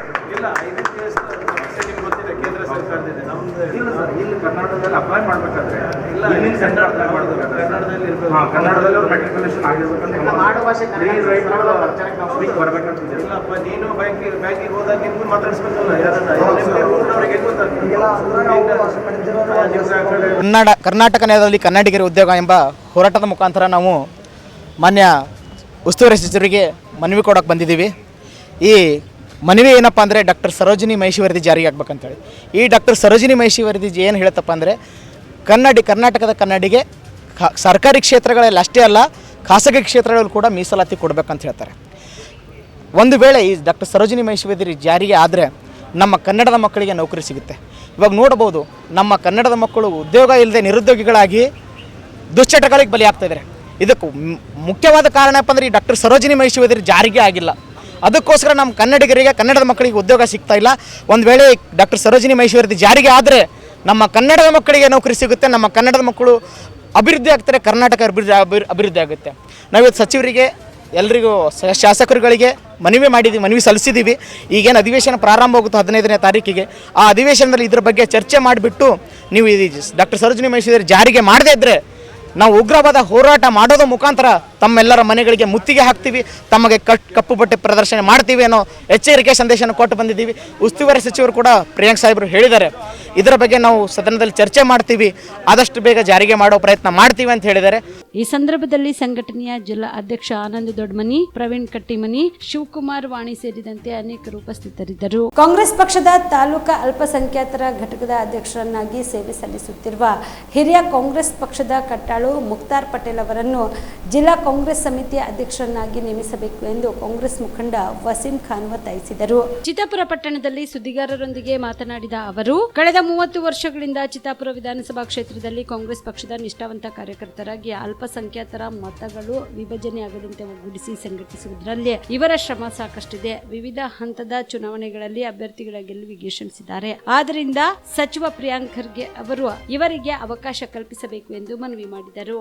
ನಮ್ಮ ನಾಯಕ, ನಮ್ಮ ಅಭಿವೃದ್ಧಿ ಹರಿಕಾರದ ನಮ್ಮ ಚಿತ್ತಾಪುರ ತಾಲೂಕದ ಶಾಸಕರ ಮತ್ತು ಕಲಬುರಗಿ ಜಿಲ್ಲಾ ಉತ್ಸವರಿ ಮತ್ತು ನಮ್ಮ ಕರ್ನಾಟಕ ರಾಜ್ಯ ಸರ್ಕಾರದ ಸಚಿವರಾದ ಸನ್ಮಾನ್ಯ ಶ್ರೀ ಪ್ರಿಯಾಂಕ್ ಖರ್ಗೆ ಅವರಿಗೆ ನಾನು ಒಂದು ವಿನಂತಿಯನ್ನು ಮಾಡಿಕೊಡ್ಬೇಕಂತ ಮಾಡಬೇಕೊಳ್ಳುತ್ತೇನೆ. ನಮ್ಮ ಅಲ್ಪಸಂಖ್ಯಾತರದ ಅಧ್ಯಕ್ಷರಾಗಿ ಮತ್ತು ಎಲ್ಲರ ಪರವಾಗಿ ಎಲ್ಲರದ್ದು ನಾಯಕ, ಹಿರಿಯರ ಮುಖಂಡರ ಸನ್ಮಾನ್ಯ ಶ್ರೀ ಮುಖ್ತಾರ್ ಪಟೇಲ್ ಅವರಿಗೆ ಒಂದು ಸಣ್ಣ ಪುಟ್ಟ ನಾವೊಂದು ಕಾರ್ಯಕರ್ತರಾಗಿ ನಮ್ಮ ನಾಯಕರಿಗೆ ಒಂದು ಸ್ಟೇಜ್ ಮೇಲೆ ನೋಡಬೇಕಂತ ನಮ್ಮ ಒಂದು ಖಾಯಿಷಿದೆ. ಆ ಒಂದು ಖಾಯಿಷ್ ನಾವು ನಮ್ಮ ನಾಯಕರ ಮುಂದೆ ನಾವು ಹೇಳುತ್ತೀವಿ. ಮುಖ್ತಾರ್ ಪಟೇಲ್ ಅವರಿಗೆ ಒಂದು ಯಾವುದನ್ನ ಒಂದು ಸೀಟ್ ಕೊಡಬೇಕಂತ ಸ್ಟೇಟಲ್ಲಿ ನಾವು ಒಂದು ವಿನಂತಿಯನ್ನು ಮಾಡಿಕೊಳ್ಳುತ್ತೇವೆ. ಈ ನಮ್ಮ ಸಣ್ಣ ವಿನಂತಿಯನ್ನು ಸ್ವೀಕರಿಸಬೇಕು ಮತ್ತು ನಮ್ಮ ಸನ್ಮಾನ್ಯ ಶ್ರೀ ಮುಖ್ತಾರ್ ಪಟೇಲ್ ಅವರಿಗೆ ಒಂದು ಯಾವುದೋ ಒಂದು ಸ್ಟೇಟಲ್ಲಿ ಒಂದು ಸೀಟ್ ಕೊಡಬೇಕಂತ ನಾವೊಂದು ವಿನಂತಿಯನ್ನು ಮಾಡಿಕೊಳ್ತೇವೆ. MD Mashak, on spot news, Chittapur. Doctor Phagu Halakatti ಅವರ ಜನ್ಮದಿನದ ಪ್ರಯುಕ್ತ ವಚನ ಸಾಹಿತ್ಯ ಸಂರಕ್ಷಣಾ ದಿನಾಚರಣೆ ಕಾರ್ಯಕ್ರಮ ಜರುಗಿತು. ಕಲಬುರಗಿ ನಗರದ ಡಾಕ್ಟರ್ ಎಸ್.ಎಂ. ಪಂಡಿತ್ ರಂಗಮಂದಿರದಲ್ಲಿ ಜಿಲ್ಲಾಡಳಿತ, ಕನ್ನಡ ಮತ್ತು ಸಂಸ್ಕೃತಿ ಇಲಾಖೆ, ಮಹಾನಗರ ಪಾಲಿಕೆ ಹಾಗೂ ಜಿಲ್ಲಾ ಪಂಚಾಯತ್ ಇವರುಗಳ ಸಂಯುಕ್ತಾಶ್ರಯದಲ್ಲಿ ಡಾಕ್ಟರ್ ಫಾಗು ಹಳಕಟ್ಟಿ ಅವರ ಜನ್ಮದಿನದ ಪ್ರಯುಕ್ತ ವಚನ ಸಾಹಿತ್ಯ ಸಂರಕ್ಷಣಾ ದಿನಾಚರಣೆ ಕಾರ್ಯಕ್ರಮ ಆಯೋಜಿಸಿದರು. ಡಾಕ್ಟರ್ ಫಾಗು ಹಳಕಟ್ಟಿ ಅವರ ಭಾವಚಿತ್ರಕ್ಕೆ ಪುಷ್ಪ ನಮನ ಸಲ್ಲಿಸಿ ಕಾರ್ಯಕ್ರಮಕ್ಕೆ ಚಾಲನೆ ನೀಡಿದರು. ಈ ಸಂದರ್ಭದಲ್ಲಿ ಶಾಸಕರ ಬಿ.ಆರ್. ಪಾಟೀಲ್, ಅಲ್ಲಂಪ್ರಭು ಪಾಟೀಲ್, ಮೀನಾಕ್ಷಿ ಬಾಳಿ, ಶರಣಪ್ಪ, ನಾಗಪ್ಪ ಜನವರಿ, ವಿಜಯ್ ಕುಮಾರ್ ಪಾಟೀಲ್ ತೆಗುಲ್ತಿಪ್ಪಿ ಸೇರಿದಂತೆ ಅನೇಕರು ಭಾಗಿಯಾಗಿದ್ದರು. ನಮಸ್ಕಾರ. ಇವತ್ತು ನನ್ನ ಆರಾಧ್ಯ ಗುರುಗಳಾದಂತಹ ನ್ಯಾಯವಾದಿ ಫಗು ಹಳಕಟ್ಟಿಯವರ ಜಯಂತಿಯ ಅಂಗವಾಗಿ ಅದ್ದೂರಿಯಾದ ಜಿಲ್ಲಾಡಳಿತ ಮತ್ತು ಸಮಿತಿ ವತಿಯಿಂದ ಕಾರ್ಯಕ್ರಮ ಹಮ್ಮಿಕೊಂಡಿದೆ. ಭವ್ಯವಾದ ಮೆರವಣಿಗೆಯನ್ನು ಸರ್ದಾರ್ ವಲ್ಲಭಾಯ್ ಪಟೇಲ್ನಿಂದ ರಂಗಮಂದಿರಕ್ಕೆ ತೆಗೆದುಕೊಂಡು ಬಂದಿದ್ದೇವೆ. ವಿಶೇಷವಾಗಿ ತಾಯಿ ಮೀನಾಕ್ಷಿ ಬಾಳಿಯವರ ಉಪನ್ಯಾಸವನ್ನು ವೈಚಾರಿಕತೆ ಮೂಡಿಸುವಲ್ಲಿ ಕೆಲಸ ಮಾಡಿದೆ. ಅದೇ ರೀತಿ ನನಗೆ ಸಹಕಾರಿಯಾಗಿ ಎಲ್ಲರೂ ಸಮಿತಿಯ ಸದಸ್ಯರು, ಗೌರವಾಧ್ಯಕ್ಷರು, ಅಧ್ಯಕ್ಷರು ಕೂಡ ಸಹಾಯ ಮಾಡಿದ್ದಾರೆ. ಮೆರವಣಿಗೆ ತರುವಲ್ಲಿ ಮತ್ತು ಇಲ್ಲಿ ಕಾರ್ಯಕ್ರಮ ಮುಗಿಸುವಲ್ಲಿ ಎಲ್ಲರಿಗೂ ಧನ್ಯವಾದಗಳು. ಮಾನವನ ಬದುಕಿಗೆ ಆಧ್ಯಾತ್ಮದ ಜ್ಞಾನವು ಅರಿವು ಮೂಡಿಸದಲ್ಲದೆ ಬೆಳಕು ನೀಡುತ್ತಿದೆ ಎಂದು ಪುರಾಣ ಪಂಡಿತ ಮಲ್ಲಿಕಾರ್ಜುನ ಶಾಸ್ತ್ರಿ ಅಭಿಪ್ರಾಯಪಟ್ಟರು. ಕಲಬುರಗಿ ನಗರದ ಜಯನಗರ ಶಿವಮಂದಿರದಲ್ಲಿ ಸೋಮವಾರ ಜಯನಗರ ಶಿವಮಂದಿರದ ಅಭಿವೃದ್ಧಿ ಟ್ರಸ್ಟ್ ವತಿಯಿಂದ ಹಮ್ಮಿಕೊಂಡಿದ್ದ ಜ್ಞಾನ ಜ್ಯೋತಿ ಬೆಳಕು ಕಾರ್ಯಕ್ರಮದಲ್ಲಿ ಮುಖ್ಯ ಅತಿಥಿಯಾಗಿ ಮಾತನಾಡಿದ ಅವರು, ಮಾನವನ ಪಾಪ ಪುಣ್ಯ ಕೆಲಸಗಳು ಯೋಚನೆಗೆ ತಕ್ಕಂತೆ ಇರುತ್ತದೆ. ಅಂತರಾತ್ಮಕ್ಕೆ ಮಾಡುವ ವಂಚನೆ ಮಹಾಪಾಪ. ಪ್ರತಿಯೊಬ್ಬರೂ ವಿವೇಚನಾಶೀಲರಾಗಿದ್ರೆ ಬದುಕು ಸುಂದರಗೊಳಿಸಬಹುದು. ಇದಕ್ಕೆಲ್ಲ ಆಧ್ಯಾತ್ಮದ ಜ್ಞಾನ ಮುಖ್ಯವಾಗಿದೆ ಎಂದರು. ಜ್ಯೋತಿ ಅಂತ ಕೇಳಿದ್ರೆ ಹಿಂದಿಯ ಒಂದು ಫಿಲ್ಮ್ ರೆಕಾರ್ಡ್ ನಲ್ಲಿ ಹೇಳ್ತಾರೆ, ಜ್ಯೋತ್ ಸೆ ಜ್ಯೋತ್ ಜಗಾತೆ ಚಲೋ ಪ್ರೇಮಕ ಗಂಗಾ ಬಹಾತಿ ಚಲೋ ಎನ್ನುವಂತೆ ಒಳ್ಳೆ ಮೃದುವಾದ ಭಾಷೆಗಳನ್ನು, ಮೆತ್ತನ ಮಾತುಗಳನ್ನು, ಶುಭವಾದ ನುಡಿಗಳನ್ನು ಆಡ್ತಾ ಏನ್ ಮಾಡ್ಬೇಕಂದ್ರೆ ಈ ಜ್ಞಾನದ ಜ್ಯೋತಿ ಶಿವಮಂದಿರದಾಗ ಅಷ್ಟೇ ಇಡಬಾರ್ದು. ಈ ಶಿವಮಂದಿರ ಜಯನಗರ ಬಿಟ್ಟು ಮತ್ತೆ ಮುಂದಿನ ಓಂ ನಗರಕ್ಕೆ ಹೋಗಿ ಅದು ಮುಟ್ಟಿಸ್ಬೇಕು. ಇದು ಜ್ಞಾನದ ಜ್ಯೋತಿ. ಅದಕ್ಕೆ ಈ ಜ್ಯೋತಿ, ಅದಕ್ಕೆ ಜ್ಯೋತಿರ್ದೀಪೋಯಂ. ಈ ದೀಪ ಏನ್ ಮಾಡ್ತೈತೆ ಅಂತ ಕೇಳಿದ್ರೆ ಅಸತೋಮ ಸದ್ಗಮಯ, ತಮಸೋಮ ಜ್ಯೋತಿರ್ಗಮಯ, ಮೃತ್ಯೋರ್ಮ ಅಮೃತಂಗಮಯ. ಆ ಜ್ಯೋತಿ ಜ್ಞಾನದ ಬೆಳಕನ್ನು ಕೊಟ್ಟರೆ ಈ ಜ್ಯೋತಿ ಏನ್ ಮಾಡುತ್ತೆ ಅಂತ ಕೇಳಿದ್ರೆ ಅಸತ್ಯದಿಂದ ಸತ್ಯದಡಿಗೆ, ಮೃತ್ಯುವಿನ ಬಾಯಿಂದ ಚಿರಾಯುದಡಿಗೆ, ಕತ್ತಲೆಯಿಂದ ಬೆಳಕಿನಡೆಗೆ. ಅಸತೋಮ ಸದ್ಗಮಯ, ತಮಸೋಮ ಜ್ಯೋತಿರ್ಗಮಯ, ಮೃತ್ಯೋರ್ಮ ಅಮೃತಂಗಮಯ. ಅಂದ್ರೆ ಕತ್ತಲೆಯಿಂದ ಬೆಳಕಿನಡೆಗೆ, ಅಸತ್ಯದಿಂದ ಸತ್ಯದಡಿಗೆ, ಮೃತ್ಯುವಿನ ಬಾಯಿಂದ ನಾವು ಚಿರಾಯುದಡಿಗೆ ಹೋಗಬೇಕಾದ್ರೆ ಏನ್ ಬೇಕಂತ ಕೇಳಿದ್ರೆ ಇಂಥ ಪವಿತ್ರವಾಗಿರುವ ಶಿವನಾಮ ನುಡಿಯುವ ಜ್ಞಾನ ಬೇಕು. ಅದಕ್ಕೆ ಜ್ಞಾನ ಜ್ಯೋತಿ ಅಂತ ಈ ಕಾರ್ಯಕ್ರಮ ಹಮ್ಮಿಕೊಂಡಿದ್ದಾರೆ. ಇವತ್ತಿನ ವಿಷಯ, ಇಲ್ಲಿ ಒಂದು ತಿಂಗಳು ಶ್ರಾವಣ ಮಾಸದ ಶರಣರ ಪುರಾಣ ಹೇಳೋರಿದ್ದೀವಿ. ಮತ್ತೆ ಇವತ್ತಿಗೆ ಏನು ಹೇಳ್ಬೇಕಾಗೇನು ಅಂತ ಕೇಳಿದ್ರೆ ನನಗೆ 45 ನಿಮಿಷಗಳ ಕಾಲ ಹೇಳಬೇಕಂತಾರೆ. ಅದು 15 ನಿಮಿಷ. ಇನ್ನು ಟ್ರಸ್ಟ್ನ ಅಧ್ಯಕ್ಷ ಲಿಂಗರಾಜ್ ಸಿರ್ಗಾಪುರ್ ಮಾತನಾಡಿ, ಆಸೆಯು ಹೆಚ್ಚಾದಂತೆ ಇಂದು ಎಲ್ಲೆಡೆ ಮೋಸ, ವಂಚನೆ, ದರೋಡೆಯಂತಹ ಕೃತ್ಯಗಳು ನಡೆಯುತ್ತಿವೆ. ಇದಕ್ಕೆಲ್ಲ ಜ್ಞಾನದ ಕೊರತೆ ಕಾರಣವಾಗಿದೆ. ಆಸೆ ಬಿಟ್ಟು ಸರಳ ಜೀವನದಡಿಗೆ ಸಾಗಿದ್ರೆ ಕಷ್ಟಗಳಿಂದ ಪಾರಾಗಬಹುದು. ಮುಂದೆಯೂ ಜಯನಗರ ಶಿವಮಂದಿರದಲ್ಲಿ ಶ್ರಾವಣ ಮಾಸದಲ್ಲಿ ಪ್ರವಚನ ಜೊತೆಗೆ ಇಂತಹ ಆಧ್ಯಾತ್ಮಿಕ ಕಾರ್ಯಕ್ರಮಗಳು ನಿರಂತರವಾಗಿ ನಡೆಯಲಿವೆ ಎಂದರು. ಜೀವನದಲ್ಲಿ ಪ್ರತಿಯೊಂದು ಘಟ್ಟಕ್ಕೂ ಕೂಡ ಒಂದು ಚಿಂತನೆ ನಡೀತದೆ. ಯಾಕಂತಂದ್ರೆ ಕೆಲವೊಮ್ಮೆ ಹೆಂಗಾಗ್ತಪ್ಪ ಅಂತಂದ್ರೆ ಒಂದು ಸಂದಿಗ್ಧ ಪರಿಸ್ಥಿತಿ ಎದುರಾಗ್ತದೆ. ಜೀವನವೇ ಬೇಡ, ಜೀವನವೇ ನಮ್ಗೆ ಸಾಕಾಗ್ಯದ. ಯಾವುದೋ ಒಂದು ಹೋಗಕ್ಕೆ ನಾವು ಹೋಗೋಣ, ಹಿಮಾಲಯಕ್ಕೆ ಹೋಗೋಣ, ಸನ್ಯಾಸಿ ಹೋಗೋಣ, ಸಂಸಾರ ಬಿಡೋಣ, ಪ್ರತಿಯೊಂದು ಕ್ಷಣದಲ್ಲಿ ಇದು ಎಲ್ಲರಿಗೂ ಭಾಸ ಆಗ್ತೋ ಹಾಗೆ ಆಗ್ತದೆ. ಇದು ಯಾಕೆ ಆಗ್ತಪ್ಪ ಅಂದ್ರೆ ನಮಗೆ ನಮ್ಮ ಜೀವನಕ್ಕೆ ಬೆಳಕಿಲ್ಲ, ಅಂದ್ರೆ ಜ್ಞಾನದ ಬೆಳಕಿಲ್ಲ ಬಿಟ್ಟು ಇವೆಲ್ಲ ಆಗೋದು. ಇವರು ನಾವು ಎದ್ದುಗಳಿಗೆ ನಾವು ನೆಗೆಟಿವ್ ವಿಚಾರ ಮಾಡ್ಕೊಂಡು ಕೂತಂದ್ರೆ ದಿನ ಪೂರ್ತಿವಾಗಿ ನಾವು ನೆಗೆಟಿವ್ ವಿಚಾರೇ ಮಾಡ್ಕೊಂಡು ಕರ್ಲಿಸ್ಬೇಕು ಮಾಡ್ತಾರೆ. ಪಾಸಿಟಿವ್ ಆಗಿ ನಾವು ಕೆಲಸ ಮಾಡ್ತೀವಪ್ಪ ಅಂತಂದ್ರೆ ಪಾಸಿಟಿವ್ ಆಗಿ ನಮ್ಗೆ ದಿನ ಪೂರ್ತಿ ಕಳಿತೀವಿ. ಅದೇ ರೀತಿ ಅದಕ್ಕೆ ಹೇಳ್ತಾರ ಒಂದು ಮುಂದೆ ಗುರಿ ಇರ್ಬೇಕಂತ, ಹಿಂದೆ ಗುರಿ ಇರ್ಬೇಕಂತ. ಅಂದ್ರೆ ಇಂಥ ಒಂದು ಆಧ್ಯಾತ್ಮಿಕ ಕಾರ್ಯಕ್ರಮಗಳು ಮಾಡುವ ಮೂಲಕ ನಮ್ಮ ಒಂದು ಈ ಒಂದು ನಮ್ಮ ಏನು ಚಿಂತನೆ ಇರ್ತದ, ಈ ಚಿಂತನೆ ಅನ್ನೋದು ಬಡಿದು ಎಬ್ಬಿಸುವಂತ ಒಂದು ಕೆಲಸ ಮಾಡ್ಬೇಕಾಗ್ತದೆ. ಇದಕ್ಕೆ ಒಂದು ಆಶಯ ಬೆಳಕಾಗಿ ಇಂಥ ಪಂಡಿತರು ಮತ್ತು ಇಂಥ ಶಾಸ್ತ್ರಿಗಳು, ಇಂಥ ಪುಣ್ಯಾತ್ಮರು, ಇಂಥ ಮಹಾತ್ಮರು ಕೂಡ ನಮಗೆ ಇವತ್ತು ದಾರಿ ತೋರಿಸೋ ಕೆಲಸ ಮಾಡ್ತಾರೆ. ಇದು ಅದಕ್ಕೆ ನಾವು ಈ ಸಲ ನಾವು ಪ್ರವಚನ ಮಾಡಿಲ್ಲ, ಶ್ರಾವಣದಾಗ ಪ್ರವಚನ ಇಲ್ಲ, ಪುರಾಣ ಇಟ್ಟಿವಿ. ಅದು ಶ್ರೀ ಶ್ಯಾಮೇಶ್ವರ ಮಹಾತ್ಮೆ ಮತ್ತು ಶರಣರ ಒಂದು ಚಿಂತನ ಮತ್ತು ಶರಣರ ನಡೆದು ಬಂದಂಥ ದಾರಿಗಳಿರ್ಬೋದು, ಶರಣರ ಒಂದು ಮಾರ್ಗದರ್ಶನ ಇರ್ಬೋದು, ಅಂಥದ್ದು ಕೂಡ ಈ ಒಂದು ಶ್ರಾವಣದಾಗ ನಿರಂತರವಾಗಿ ಒಂದು ತಿಂಗಳು ಪುರಾಣ ನಾವು ಇವತ್ತು ಇಟ್ಟಿವಿ. ಅದಕ್ಕೆ ಇದು ಈ ಒಂದು ಪುರಾಣದ ಅಂಗವಾಗಿ ನಮ್ಮ ಶಾಸ್ತ್ರಿಗಳು ಅವ್ರಂದ್ರೆ ಒಂದ್ಸಲ ನೀವು ಎಲ್ಲರಿಗೆ ಕರೀರಿ, ಎಲ್ಲರೂ ಹೆಣ್ಮಕ್ಳು ಕರೀರಿ, ಸದಸ್ಯರು ಕರೀರಿ, ಹಿರಿಯರಿಗೆ ಕರೀರಿ, ನಾವು ಒಂದ್ಸಲ ಅದು ನಮ್ಮ ಬಗ್ಗೆ ಅವ್ರಿಗೆ ಗೊತ್ತಲ್ಲ, ಯಾಕಂದ್ರೆ ಪರಿಚಯ ಮಾಡ್ಕೋಬೇಕಲ್ಲ. ಈ ಸಂದರ್ಭದಲ್ಲಿ ಪ್ರಧಾನ ಕಾರ್ಯದರ್ಶಿ ಸೂರ್ಯಕಾಂತ್ ಕೆಬಿ, ಸಿದ್ದಲಿಂಗ ಗುಬ್ಬಿ, ಬಸವರಾಜ ಮಾಗಿ, ಶಿವಪುತ್ರಪ್ಪ ಮರಡಿ, ಶಿವಕುಮಾರ ಪಾಟೀಲ್, ಬಂಡೆಪ್ಪ ಕೇಸೂರ್, ಮಲ್ಲಯ್ಯ ಸ್ವಾಮಿ ಗಂಗಾಧರ್ ಮಠ್, ಹಿರಿಯ ಸದಸ್ಯರಾದ ಬಸವರಾಜ ಅನ್ವರ್ಕರ್, ಗುರುಪಾದಪ್ಪ ಕಾಂತ, ವೀರಪ್ಪ ಹುಡುಗಿ, ಮಲ್ಲಿಕಾರ್ಜುನ ಕಲ್ಲ ಸೇರಿದಂತೆ ಅನೇಕ ಹಿರಿಯರು, ಮುಖಂಡರು ಹಾಗೂ ಮಹಿಳೆಯರು ಭಾಗಿಯಾಗಿದ್ದರು. ಕಲಬುರಗಿ ಜಿಲ್ಲೆಯ ಕಾಂಗ್ರೆಸ್ ಪಕ್ಷದ ಜಿಲ್ಲಾ ಅಧ್ಯಕ್ಷ ಸ್ಥಾನವನ್ನು ಅಲ್ಪಸಂಖ್ಯಾತರ ಮುಸ್ಲಿಂ ಸಮುದಾಯಕ್ಕೆ ಕೊಡಬೇಕು ಎಂದು ಜೇವರ್ಗಿ ಮತ್ತು ಯಡ್ರಾಮಿ ತಾಲೂಕಿನ ಅಲ್ಪಸಂಖ್ಯಾತರ ಕಾಂಗ್ರೆಸ್ ಪಕ್ಷದ ಮುಖಂಡರು ಆಗ್ರಹಿಸಿದರು. ಕಲಬುರಗಿಯ ಪತ್ರಿಕಾ ಭವನದಲ್ಲಿ ಏರ್ಪಡಿಸಿದ ಸುದ್ದಿಗೋಷ್ಠಿಯನ್ನು ಉದ್ದೇಶಿಸಿ ಮಾತನಾಡಿದ ಅವರು, ಲೋಕಸಭಾ ಚುನಾವಣೆಯಲ್ಲಿ ಡಾಕ್ಟರ್ ರಾಧಾಕೃಷ್ಣ ದೊಡ್ಮನಿ ಅವರಿಗೆ ಗೆಲ್ಲುವುದಕ್ಕೆ ಮುಸ್ಲಿಂ ಸಮುದಾಯದ ಉತ್ತರ ಮತಕ್ಷೇತ್ರದ ಶಾಸಕಿ ಖನಿಜಾ ಫಾತಿಮಾ ಅವರೇ ಕಾರಣ. ಆ ಕ್ಷೇತ್ರದಲ್ಲಿ 52,000 ಮತಗಳ ಲೀಡ್ಗಳನ್ನ ಕೊಟ್ಟಿದ್ದಾರೆ. ಆದ್ರಿಂದ ಕಾಂಗ್ರೆಸ್ ಅಭ್ಯರ್ಥಿ ಆಯ್ಕೆಯಾಗಿದ್ದಾರೆ. 2023 ವಿಧಾನಸಭಾ ಚುನಾವಣೆಯಲ್ಲಿ ಕರ್ನಾಟಕದಲ್ಲಿ ಅತಿ ಹೆಚ್ಚು 88% ಮತಗಳು ಕಾಂಗ್ರೆಸ್ ಪಕ್ಷಕ್ಕೆ ಕೊಟ್ಟಿದ್ದಾರೆ. ಆದ್ರಿಂದ ಕರ್ನಾಟಕದಲ್ಲಿ ಕಾಂಗ್ರೆಸ್ ಸರ್ಕಾರ ಇದೆ. 2024ರಲ್ಲಿ ನಡೆದ ಲೋಕಸಭಾ ಚುನಾವಣೆಯಲ್ಲಿ 100% ಅಲ್ಪಸಂಖ್ಯಾತರ ಮತವನ್ನು ಇಂಡಿಯಾ ಅಲೈನ್ಸ್ಗೆ ಕೊಟ್ಟಿದ್ದಾರೆ. ದೇಶದಲ್ಲಿ ಕಾಂಗ್ರೆಸ್ ಪಕ್ಷಕ್ಕೆ ಅತಿ ಹೆಚ್ಚು ಮತಗಳನ್ನು ಕೊಟ್ಟಿದ್ದಾರೆ. ಆದ ಕಾರಣ ಅಲ್ಪಸಂಖ್ಯಾತರಿಗೆ ಕಲಬುರಗಿ ಜಿಲ್ಲಾ ಅಧ್ಯಕ್ಷ ಸ್ಥಾನ ನೀಡಬೇಕು ಎಂದು ಮನವಿ ಮಾಡಿದರು.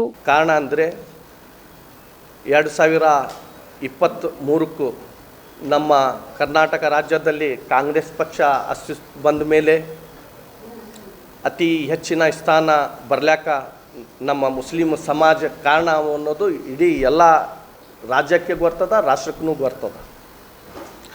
ಆದರೆ ನಮ್ಮ ಗುಲ್ಬರ್ಗ ಜಿಲ್ಲೆಯಲ್ಲಿ ಜಿಲ್ಲಾ ಕಾಂಗ್ರೆಸ್ ಪಕ್ಷದ ಅಧ್ಯಕ್ಷರಾದ ಜಗದೇವ್ ಗುತ್ತೇದಾರ್ ಅವರಿಗೆ MLC ಮಾಡಿದ ಮೇಲೆ ಅವರು ಸ್ಪಷ್ಟವಾಗಿ ಹೇಳಿದ್ದಾರೆ, ಈ ನನ್ನ ಜಗದಲ್ಲಿ ಇನ್ನೊಬ್ಬರಿಗೆ ನೇಮಕ ಮಾಡಬೇಕಂತೂ ಸಂದೇಶ ಕಳಿಸ್ಯಾರ. ಭಾಳಷ್ಟು ಆಕಾಂಕ್ಷಿಗಳು ಕೇಳ್ಯಾರ. ನಾವು ಭೀ ನಮ್ಮ ಮುಸ್ಲಿಂ ಸಮಾಜ ವತಿಯಿಂದ ಜೇವರ್ಗಿ ತಾಲೂಕು ಒಬ್ಬರಿಗೆ ಸೀನಿಯರ್ ಯಾರಿಗಾರೆ ಮಾಡಿರಿ, ಒಬ್ಬರಿಗೆ ನೇಮಕ ಮಾಡಿರಿ ಅನ್ಕೇಸಿ ನಾವು ಹೈಕಮಾಂಡಕ್ಕೆ ಮನವಿ ಸಲ್ಲಿಸಿದ್ದೀವಿ. ಒಂದನೇದು. ಎರಡನೇದು, ಇವತ್ತು ಇಕ್ಬಾಲ್ ಅಹಮದ್ ಸರ್ಡಿಗೆ 25 ವರ್ಷಕ್ಕಿಂತ ಹೆಚ್ಚಾಯಿತು ಜಿಲ್ಲಾಧ್ಯಕ್ಷರಾಗಿದ್ದ ಮ್ಯಾಗ, ಮತ್ತು ಇವತ್ತಿಗೆ ಯಾರಿಗೂ ಇನ್ನೂ ನೇಮಕ ಮಾಡಿಲ್ಲ. ಎರಡನೇದು, KPCC ಒಳಗೆ ಇಡೀ ಹೈದರಾಬಾದ್ ಕರ್ನಾಟಕನ ಒಬ್ಬರಿಗೆ ಮುಸಲ್ಮಾನರಿಗೆ ನೇಮಕ ಮಾಡಿಲ್ಲ. ಭಾಳ ದುಃಖ ಆಗ್ತದೆ.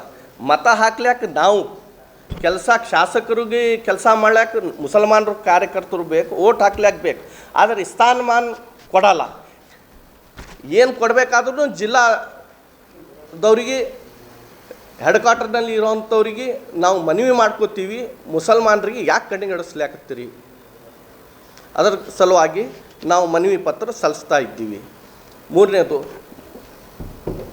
8 ವರ್ಷ ಇತ್ತು ಶಾದಿ ಮಹಲ್ ಪೆಂಡಿಂಗ್ ಬಿದ್ದದ ಜೇವರ್ಗಿ ಒಳಗೆ, ಇನ್ನು ತನ ಕಂಪ್ಲೀಟ್ ಆಗಿಲ್ಲ. ಬೇರೆ ಎಲ್ಲ ಕೆಲಸಗಳು ಆಗ್ಯಾವ, ಬೇರೆ ಬೇರೆ ಭಾವನ, ಆದರೆ ನಮ್ಮ ಸಮಾಜದ ಅಷ್ಟೇ ಪೆಂಡಿಂಗ್ ಬಿದ್ದದ. ಜೇವರ್ಗಿ ಕ್ಷೇತ್ರದಿಂದ ರಾಜ್ಯದ ಮುಖ್ಯಮಂತ್ರಿ ಆದಂಥ ದೇವಂತ ಧರ್ಮಸಿಂಗ್ ಸಾಹೇಬರು 8 ಬಾರಿ ಸ್ಪರ್ಧಿಸಿ 9ನೇ ಬಾರಿ ಸ್ಪರ್ಧಿಸಿ 8 ಬಾರಿ ಗೆದ್ದಿದ್ದಾರೆ. ಈ ರಾಜ್ಯದ ಮುಖ್ಯಮಂತ್ರಿ ಆಗ್ಯಾರ, ಅನೇಕ ಸಚಿವರಾಗಿ ಖಾತೆ ನಿಭಾಯಿಸ್ಯಾರ. ಆದರೆ ನಮ್ಮ ಸಮಾಜಕ್ಕೆ ಒಂದು ರಾಜ್ಯ ಮಟ್ಟಕ್ಕೆ ಗುರುತಿಸಿಲ್ಲ, ಭಾಳ ದುಃಖತ್ತು. ಇವತ್ತು ಅವ್ರ ಮಗ ಅಜಯ್ ಸಿಂಗ್ ಅವ್ರನ್ನೂ 3 ಬಾರಿ ಗೆದ್ದಾರ. ಒಂದು ಉನ್ನತ ಸ್ಥಾನ ಭೀಮಾವಳಿ ದಾಟಿ ನಮ್ಗೆ ತಂದಿಲ್ಲ ಜೇವರ್ಗಿ ಅವ್ರಿಗೆ, ಮುಸ್ಲಿಂ ಸಮಾಜಕ್ಕೆ. ಅಲ್ಲೇ ತಾಲೂಕಾದಾಗ ಬ್ಲ್ಯಾಕ್ ಪ್ರೆಸಿಡೆಂಟ್ ಮಾಡೋದು ಜೇವರ್ಗಿ ಒಳಗೆ ಯಾವುದೇ ಟ್ರಿಬ್ಯುನಲ್ ಆಗಲಿ, ಮುನ್ಸಿಪಾಲ್ಟಿ ಆಗಲಿ, VSSN ಆಗಲಿ ಅವೇ ಮಾಡ್ಯಾರ.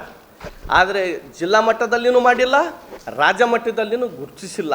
ಅದರ ಸಲುವಾಗಿ ನಾವು ಜೇವರ್ಗಿ ಮತ್ತು ಯಡ್ರಾಮಿ ಬಿಲಾಗ್ದವರು ಮುಖ್ಯಮಂತ್ರಿಗಳ ಧರ್ಮಪತ್ನಿಯವರಿಗೆ ಸೇರಿದ ಜಮೀನನ್ನು ಮುಡಾ ಸ್ವಾಧೀನ ಮಾಡಿಕೊಂಡಿದ್ದು, ಅದಕ್ಕೆ ಪರ್ಯಾಯವಾಗಿ 50-50 ಅನುಪಾತದಲ್ಲಿ ಬೇರೆಡೆ ನಿವೇಶನಗಳನ್ನು ಬಿಜೆಪಿ ಸರ್ಕಾರದಲ್ಲಿ ಇದ್ದಾಗ ಕೊಡಲಾಗಿತ್ತು ಎಂದು ಮುಖ್ಯಮಂತ್ರಿ ಸಿದ್ದರಾಮಯ್ಯ ಸ್ಪಷ್ಟಪಡಿಸಿದರು. ಈ ಕುರಿತು ಮಾಧ್ಯಮದವರಿಗೆ ಇಂದು ಮಾತನಾಡಿದ ಅವರು, ಮುಡಾ ನಿವೇಶನ ಹಂಚಿಕೆ ಬಗ್ಗೆ ವಿವರವಾಗಿ ಪ್ರತಿಕ್ರಿಯೆ ನೀಡಿ, ಬಿಜೆಪಿ ಅವರು ಅಧಿಕಾರದಲ್ಲಿರುವಾಗ ನಮಗೆ ನಿವೇಶನ ಕೊಟ್ಟಿದ್ದಾರೆ. ನನ್ನ ಪತ್ನಿಗೆ ಸೇರಿದ 3 ಎಕರೆ 16 ಗುಂಟೆ ಜಮೀನು ರಿಂಗ್ ರೋಡ್ ಪಕ್ಕದ ಕೆಸರಿನಲ್ಲಿದೆ. ಅದನ್ನು ನನ್ನ ಬಾಮೈದ ಪಡೆದಿದ್ದನು. ನನ್ನ ಪತ್ನಿಗೆ ದಾನವಾಗಿ ಕೊಟ್ಟಿದ್ದಾರೆ. ನಾನು ಅಧಿಕಾರದಲ್ಲಿದ್ದಾಗ ತೆಗೆದುಕೊಳ್ಳಲು ಆಗಿಲ್ಲ. 50-50 ಅನುಪಾತದಲ್ಲಿ ಕೊಡಬೇಕು ಎಂದು ಕಾನೂನು ಮಾಡಿದ್ದು ಬಿಜೆಪಿಯವರು. ನಮ್ಮ ಜಮೀನನ್ನು ಸ್ವಾಧೀನ ಮಾಡಿಕೊಳ್ಳದೆ ಮೂಡಾದವರು ನಿವೇಶನಗಳನ್ನ ಮಾಡಿ ಹಂಚಿದರು. ಹಂಚಿದ ಮೇಲೆ ನಮಗೆ ಕಾನೂನುಬದ್ಧವಾಗಿ ನಿವೇಶನ ಕೊಡಬೇಕು. ಅದರಂತೆ 50-50 ಅನುಪಾತ ಕೊಡಲು ಒಪ್ಪಿದರು ಎಂದರು.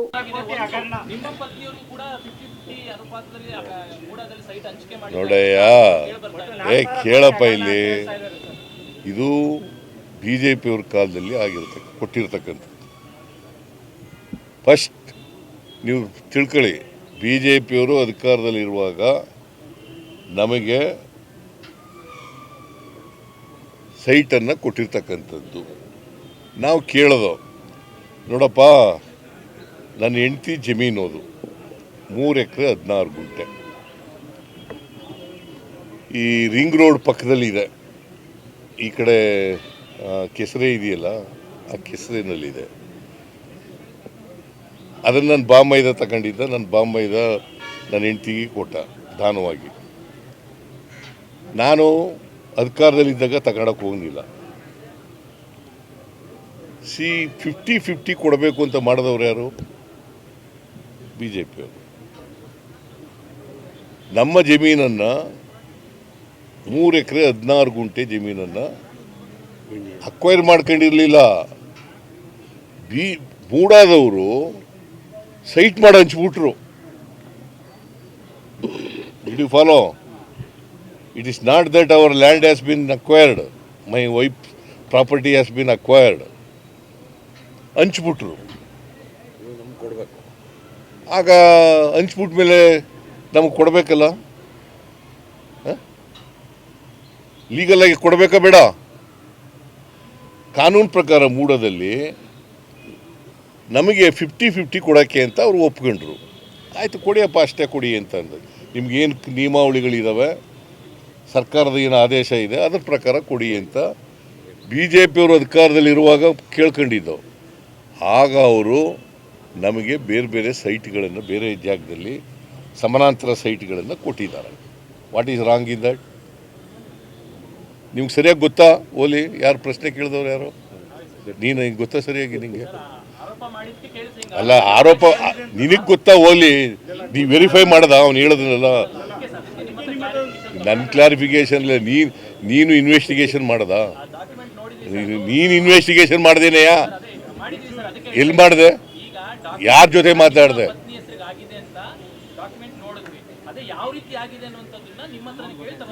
ನನ್ನ ಹತ್ರ ಕೇಳೋದು ಬೇರೆ. ನೀನು ಇನ್ವೆಸ್ಟಿಗೇಷನ್ ಮಾಡಿದ್ಯಾ? ಏನಂತ ಬಂತು ಇನ್ವೆಸ್ಟಿಗೇಷನ್ನಲ್ಲಿ? ನಿನ್ನ ಇನ್ವೆಸ್ಟಿಗೇಷನಲ್ಲಿ ಏನಂತ ಬಂತು? ಅಕ್ವೈರಲ್ಲಯ್ಯ. ನೀನು ಏನು ಇನ್ವೆಸ್ಟಿಗೇಷನ್ನೇ ಮಾಡಿಲ್ಲ ನೀನಂತ ಬಿಡು. ಕೇಳಪ್ಪ, ಇಲ್ಲ 7 ಗಂಟೆ ಏನಾಗಿದೆ ಅಂತ ನನಗೆ ಕೇಳು.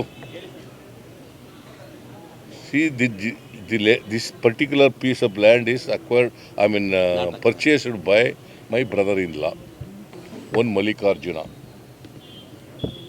ಗೊತ್ತಾಯ್ತಾ?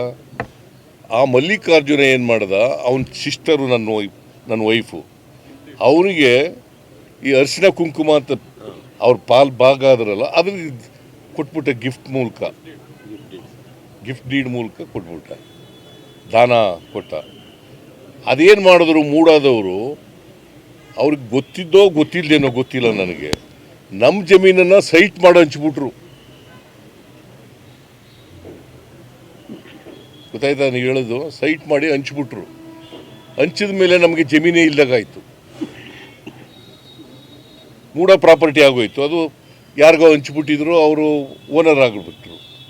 ನಮಗೇನು ನಮ್ಮ ಪ್ರಾಪರ್ಟಿ ಕಳ್ಕೊಬಿಡೋದಾ? ಅದಕ್ಕೆ ಮೂಡಾದವ್ರಿಗೆ ಕೇಳೋದು, ನಿಮಗೆ 50-50 ಕೊಡ್ತೀವಿ ಅಂತಂದರು.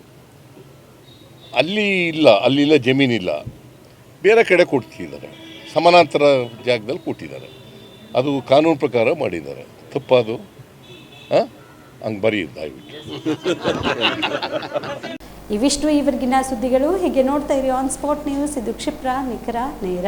ಪ್ರಕಟಣೆ: ಜಿಲ್ಲಾ ಆರೋಗ್ಯ ಮತ್ತು ಕುಟುಂಬ ಕಲ್ಯಾಣ ಅಧಿಕಾರಿಗಳು, ಕಲಬುರಗಿ ಜಿಲ್ಲಾ ರೋಗವಾಹಕ ಆಶ್ರಿತ ರೋಗಗಳ ನಿಯಂತ್ರಣಾಧಿಕಾರಿಗಳು, ಕಲಬುರಗಿ. ಡೆಂಗು ಜ್ವರ ನಿಯಂತ್ರಣ ಎಲ್ಲರ ಜವಾಬ್ದಾರಿ. ಎಲ್ಲರೂ ತಿಳಿದಿರಬೇಕಾದ ಮೂಲ ಮಾಹಿತಿ. ಡೆಂಗ್ಯೂ ಜ್ವರ ಎಂದರೇನು? ಡೆಂಗು ಜ್ವರ ವೈರಸ್ನಿಂದ ಉಂಟಾಗುವ ಕಾಯಿಲೆ. ಇದು ಸೋಂಕು ಹೊಂದಿದ ಈಡೆಸ್ ಈಜಿಪ್ಟ್ವೆ ಸೊಳ್ಳೆಯ ಕಚ್ಚುವಿಕೆಯಿಂದ ಒಬ್ಬರಿಂದ ಒಬ್ಬರಿಗೆ ಹರಡುತ್ತದೆ. ಈ ಸೊಳ್ಳೆಗಳು ಸಾಮಾನ್ಯವಾಗಿ ಸ್ವಚ್ಛ ನೀರಿನಲ್ಲಿ ಸಂತಾನ ಅಭಿವೃದ್ಧಿ ಮಾಡುತ್ತವೆ ಹಾಗೂ ಹಗಲು ಹೊತ್ತಿನಲ್ಲಿ ಮನುಷ್ಯರನ್ನು ಕಚ್ಚುತ್ತವೆ. ಈ ರೋಗದ ಮುಖ್ಯ ಲಕ್ಷಣಗಳು ಯಾವುವು? ಇದ್ದಕ್ಕಿದ್ದಂತೆ ತೀವ್ರ ಜ್ವರ, ವಿಪರೀತ ತಲೆನೋವು, ಕಣ್ಣುಗಳ ಹಿಂಭಾಗ ನೋವು, ಮಾಂಸಖಂಡ ಮತ್ತು ಕೀಲುಗಳಲ್ಲಿ ವಿಪರೀತ ನೋವು ಕಾಣಿಸಿಕೊಳ್ಳುವುದು ಈ ರೋಗದ ಪ್ರಮುಖ ಲಕ್ಷಣಗಳು. ತೀವ್ರ ಸ್ಥಿತಿಯಲ್ಲಿ ಬಾಯಿ, ಮೂಗು ಮತ್ತು ವಸಡುಗಳಿಂದ ರಕ್ತಸ್ರಾವ ಹಾಗೂ ಚರ್ಮದ ಮೇಲೆ ಅಲ್ಲಲ್ಲಿ ರಕ್ತಸ್ರಾವದ ಗುರುತುಗಳು ಕಾಣಿಸಿಕೊಳ್ಳುತ್ತವೆ. ಈ ರೋಗಕ್ಕೆ ಚಿಕಿತ್ಸೆ ಏನು? ಡೆಂಗ್ಯೂ ಜ್ವರಕ್ಕೆ ಯಾವುದೇ ನಿರ್ದಿಷ್ಟ ಔಷಧಿ ಹಾಗೂ ಲಸಿಕೆ ಇರುವುದಿಲ್ಲ. ರೋಗದ ಲಕ್ಷಣಗಳಿಗನುಸಾರವಾಗಿ ವೈದ್ಯರಿಂದ ಸೂಕ್ತ ಚಿಕಿತ್ಸೆ ಪಡೆಯಬಹುದು. ಇಂತಹ ಲಕ್ಷಣಗಳು ಕಂಡು ಬಂದರೆ ತಕ್ಷಣ ಹತ್ತಿರದ ಸರ್ಕಾರಿ ಆಸ್ಪತ್ರೆ, ಪ್ರಾಥಮಿಕ ಆರೋಗ್ಯ ಕೇಂದ್ರದ ವೈದ್ಯರಲ್ಲಿ ಪರೀಕ್ಷಿಸಿಕೊಂಡು ಸೂಕ್ತ ಚಿಕಿತ್ಸೆಯನ್ನು ಪಡೆಯಬಹುದು. ಈ ರೋಗದ ನಿಯಂತ್ರಣ ಹೇಗೆ? ಸೊಳ್ಳೆಗಳ ನಿಯಂತ್ರಣ ಒಂದೇ. ಡೆಂಗ್ಯೂ ರೋಗದ ಹತೋಟಿಗೆ ಮುಖ್ಯ ವಿಧಾನ: ಈ ಸೊಳ್ಳೆಗಳು ನೀರನ್ನು ಸೇಕರಿಸಿಡುವ ಸಿಮೆಂಟ್ ತೊಟ್ಟಿ, ಕಲ್ಲು ಚಪ್ಪಡಿಯಿಂದ ನಿರ್ಮಿಸಿದ ತೊಟ್ಟಿ, ಡ್ರಮ್, ಬ್ಯಾರೆಲ್, ಮಣ್ಣಿನಿಂದ ಮಡಿಕೆ ಉಪಯೋಗಿಸಿದ ಒರಳು, ಕಲ್ಲು ಮುಂತಾದ ಕಡೆಗಳಲ್ಲಿ ಶೇಖರಣೆಯಾಗುವ ನೀರಿನಲ್ಲಿ ಉತ್ಪತ್ತಿ ಆಗುವುದರಿಂದ ಈ ರೀತಿ ನೀರು ನಿಲ್ಲದಂತೆ ಎಚ್ಚರಿಕೆ ವಹಿಸಬೇಕು. ಮುಂಜಾಗ್ರತಾ ಕ್ರಮ: ಎಲ್ಲ ನೀರಿನ ತೊಟ್ಟಿ, ಡ್ರಮ್, ಬ್ಯಾರೆಲ್, ಏರ್ ಕೂಲರ್ ಇತ್ಯಾದಿಗಳನ್ನು ವಾರಕ್ಕೊಮ್ಮೆ ಖಾಲಿ ಮಾಡಿ ಒಣಗಿಸಿ ಭರ್ತಿ ಮಾಡಿಕೊಳ್ಳುವುದು. ನೀರು ಖಾಲಿ ಮಾಡಲು ಸಾಧ್ಯವಿಲ್ಲದ ತೊಟ್ಟಿ ಮುಂತಾದವುಗಳನ್ನು ಸೊಳ್ಳೆಗಳು ಒಳಗೆ ನುಸುಳದಂತೆ ಸರಿಯಾಗಿ ಮುಚ್ಚಳದಿಂದ ಮುಚ್ಚುವುದು. ಬಯಲಿನಲ್ಲಿರುವ ತ್ಯಾಜ್ಯ ವಸ್ತುಗಳಾದ ಟಯರು, ಎಳೆನೀರಿನ ಚಿಪ್ಪು, ಒಡೆದ ಬಾಟಲ್ ಮುಂತಾದವುಗಳಲ್ಲಿ ಮಳೆ ನೀರು ಸಂಗ್ರಹವಾಗದಂತೆ ಎಚ್ಚರಿಕೆ ವಹಿಸುವುದು ಅಥವಾ ಸೂಕ್ತ ವಿಲೇವಾರಿ ಮಾಡುವುದು. ಸಂರಕ್ಷಣಾ ವಿಧಾನಗಳಾದ ಸೊಳ್ಳೆ ನಿರೋಧಕಗಳನ್ನು ಹಾಗೂ ಸೊಳ್ಳೆ ಪರದೆಯನ್ನು ಬಳಸಿ ಸೊಳ್ಳೆಗಳು ಕಚ್ಚದಂತೆ ಎಚ್ಚರಿಕೆ ವಹಿಸುವುದು. ಗಮನಿಸಿ, ಡೆಂಗ್ಯೂ ರೋಗ ಬಂದಾಗ ರಕ್ತದಲ್ಲಿರುವ ಪ್ಲೇಟ್ಲೆಟ್ಸ್ಗಳು ಕೊರತೆಯಾಗುತ್ತವೆ ಎಂಬ ವದಂತಿ ಜನಸಾಮಾನ್ಯರಲ್ಲಿ ಹರಡಿದೆ. ಆದರೆ ಪ್ಲೇಟ್ಲೆಟ್ಸ್ ಕಡಿಮೆ ಆದ ರೋಗಿಗಳಿಂದ ವೈದ್ಯರು ನೀಡುವ ಐವಿ ದ್ರಾವಣದಿಂದ ತಕ್ಷಣ ಪ್ಲೇಟ್ಲೆಟ್ಸ್ಗಳ ಪ್ರಮಾಣ ಹೆಚ್ಚಾಗಿ ರೋಗಿಯು ಚೇತರಿಸಿಕೊಳ್ಳುತ್ತಾನೆ. ರಾಜ್ಯದ 171 ಪರವಾನಗಿ ಪಡೆದ ರಕ್ತ ನಿಧಿಗಳಲ್ಲಿ 30 ರಕ್ತ ನಿಧಿಗಳಿಗೆ ರಕ್ತದ ಕಣಗಳು ಬೇರ್ಪಡಿಸಲು ಅನುಮತಿ ನೀಡಲಾಗಿದ್ದು, ಯಾವುದೇ ಡೆಂಗ್ಯೂ ರೋಗಿಯು ಉಲ್ಬಣದ ಸ್ಥಿತಿ ತಲುಪಿದ್ರೆ ಪ್ಲೇಟ್ಲೆಟ್ಸ್ಗಳು ಲಭ್ಯವಾಗುವಂತೆ ವ್ಯವಸ್ಥೆ ಮಾಡಲಾಗಿದೆ. ರೋಗ ಗಂಭೀರ ಸ್ಥಿತಿಯಲ್ಲಿರುವ ಪ್ರಕರಣಗಳ ಸಮರ್ಪಕ ನಿರ್ವಹಣೆಗಾಗಿ ರಾಜ್ಯ ಮಟ್ಟದ ಆಸ್ಪತ್ರೆ, ವೈದ್ಯಕೀಯ ಕಾಲೇಜುಗಳು, ಜಿಲ್ಲಾ ಆಸ್ಪತ್ರೆ ಹಾಗೂ ಆಯ್ದ ತಾಲೂಕು ಆಸ್ಪತ್ರೆಗಳಲ್ಲಿ ತೀವ್ರ ನಿಗಾ ಘಟಕಗಳ ಸೇವೆ ಲಭ್ಯವಿದೆ. ಹೆಚ್ಚಿನ ಮಾಹಿತಿಗಾಗಿ ಸ್ಥಳೀಯರು ಆರೋಗ್ಯ ಸಹಾಯಕರನ್ನು ಭೇಟಿ ಮಾಡಿ. Navajeevan blood centre, Kalaburagi. ಕಲಬುರಗಿ ಜಿಲ್ಲೆಯ ಬೃಹತ್ blood bank Navajeevan blood centre ನಲ್ಲಿ ಎಲ್ಲಾ ಗ್ರೂಪ್ನ ರಕ್ತದ ಜೊತೆಗೆ ಎಸ್ಡಿಪಿ, ಪಿಆರ್ಪಿ, ಆರ್ಡಿಪಿ, ಎಫ್ಎಫ್ಪಿ, ಪ್ಲೇಟ್ಲೆಟ್ಸ್ 24x7 ಲಭ್ಯ. ಕಲಬುರಗಿ ಜಿಲ್ಲೆಯ ಎಲ್ಲ ಆಸ್ಪತ್ರೆಯ ಬಾಗಿಲಿಗೆ ತುರ್ತು ಸೇವೆ. ಹೆಚ್ಚಿನ ಮಾಹಿತಿಗಾಗಿ ಸಂಪರ್ಕಿಸಿ ಓಲ್ಡ್ ಆರ್ಟಿಒ ಕಚೇರಿ, ಎಎಸ್ಎಂ ಆಸ್ಪತ್ರೆ ಹತ್ತಿರ, ಕಲಬುರಗಿ. ಮೊಬೈಲ್ ನಂಬರ್ 81 08472479454 ಮತ್ತು 08472240066 ಕಾಮರೆಡ್ಡಿ ಆರ್ಥೋ ಮತ್ತು ಟ್ರಾಮಾ ಕೇರ್ ಆಸ್ಪತ್ರೆ ಕಲಬುರಗಿ. Doctor S B. ಕಾಮರೆಡ್ಡಿ ಹಾಗೂ ಡಾಕ್ಟರ್ ಪ್ರತಿಮಾ ಎಸ್. ಕಾಮರೆಡ್ಡಿ ಸಾರಥ್ಯದಲ್ಲಿ ಕಳೆದ 11 ವರ್ಷಗಳಿಂದ ಸಾವಿರಾರು ರೋಗಿಗಳಿಗೆ ದಿನದ 24 ಗಂಟೆ ತುರ್ತು ಸೇವೆ ನೀಡಿದ ಶ್ರೇಯಸ್ಸು. ಆರ್ಥೋ ಚಿಕಿತ್ಸೆಗೆ ನುರಿತ ವೈದ್ಯರ ತಂಡ, neuro surgery, joint replacement surgery, interventional pain clinic, plastic surgery, facial maxillo surgery, ದಿನದ 24 ಗಂಟೆ ಲ್ಯಾಬ್ ಸೌಲಭ್ಯ, ದಿನದ 24 ಗಂಟೆ ಮೆಡಿಕಲ್ ಸೌಲಭ್ಯ, ಡಿಜಿಟಲ್ ಎಕ್ಸ್ರೇ, ದಿನದ 24 ಗಂಟೆ ಬ್ಲಡ್ ಬ್ಯಾಂಕ್ ಸರ್ವಿಸ್, ದಿನದ 24 ಗಂಟೆ ಆಂಬ್ಯುಲೆನ್ಸ್ ಸೌಲಭ್ಯ. ಹೆಚ್ಚಿನ ಮಾಹಿತಿಗಾಗಿ ಸಂಪರ್ಕಿಸಿ ಸರ್ಕಾರಿ ಐಟಿಐ ಕಾಲೇಜು ಮುಂಭಾಗ, ಕಾಮರೆಡ್ಡಿ ಆರ್ಥೋ ಮತ್ತು ಟ್ರಾಮಾ ಕೇರ್ ಆಸ್ಪತ್ರೆ ಕಲಬುರಗಿ. Phone number 08472256163.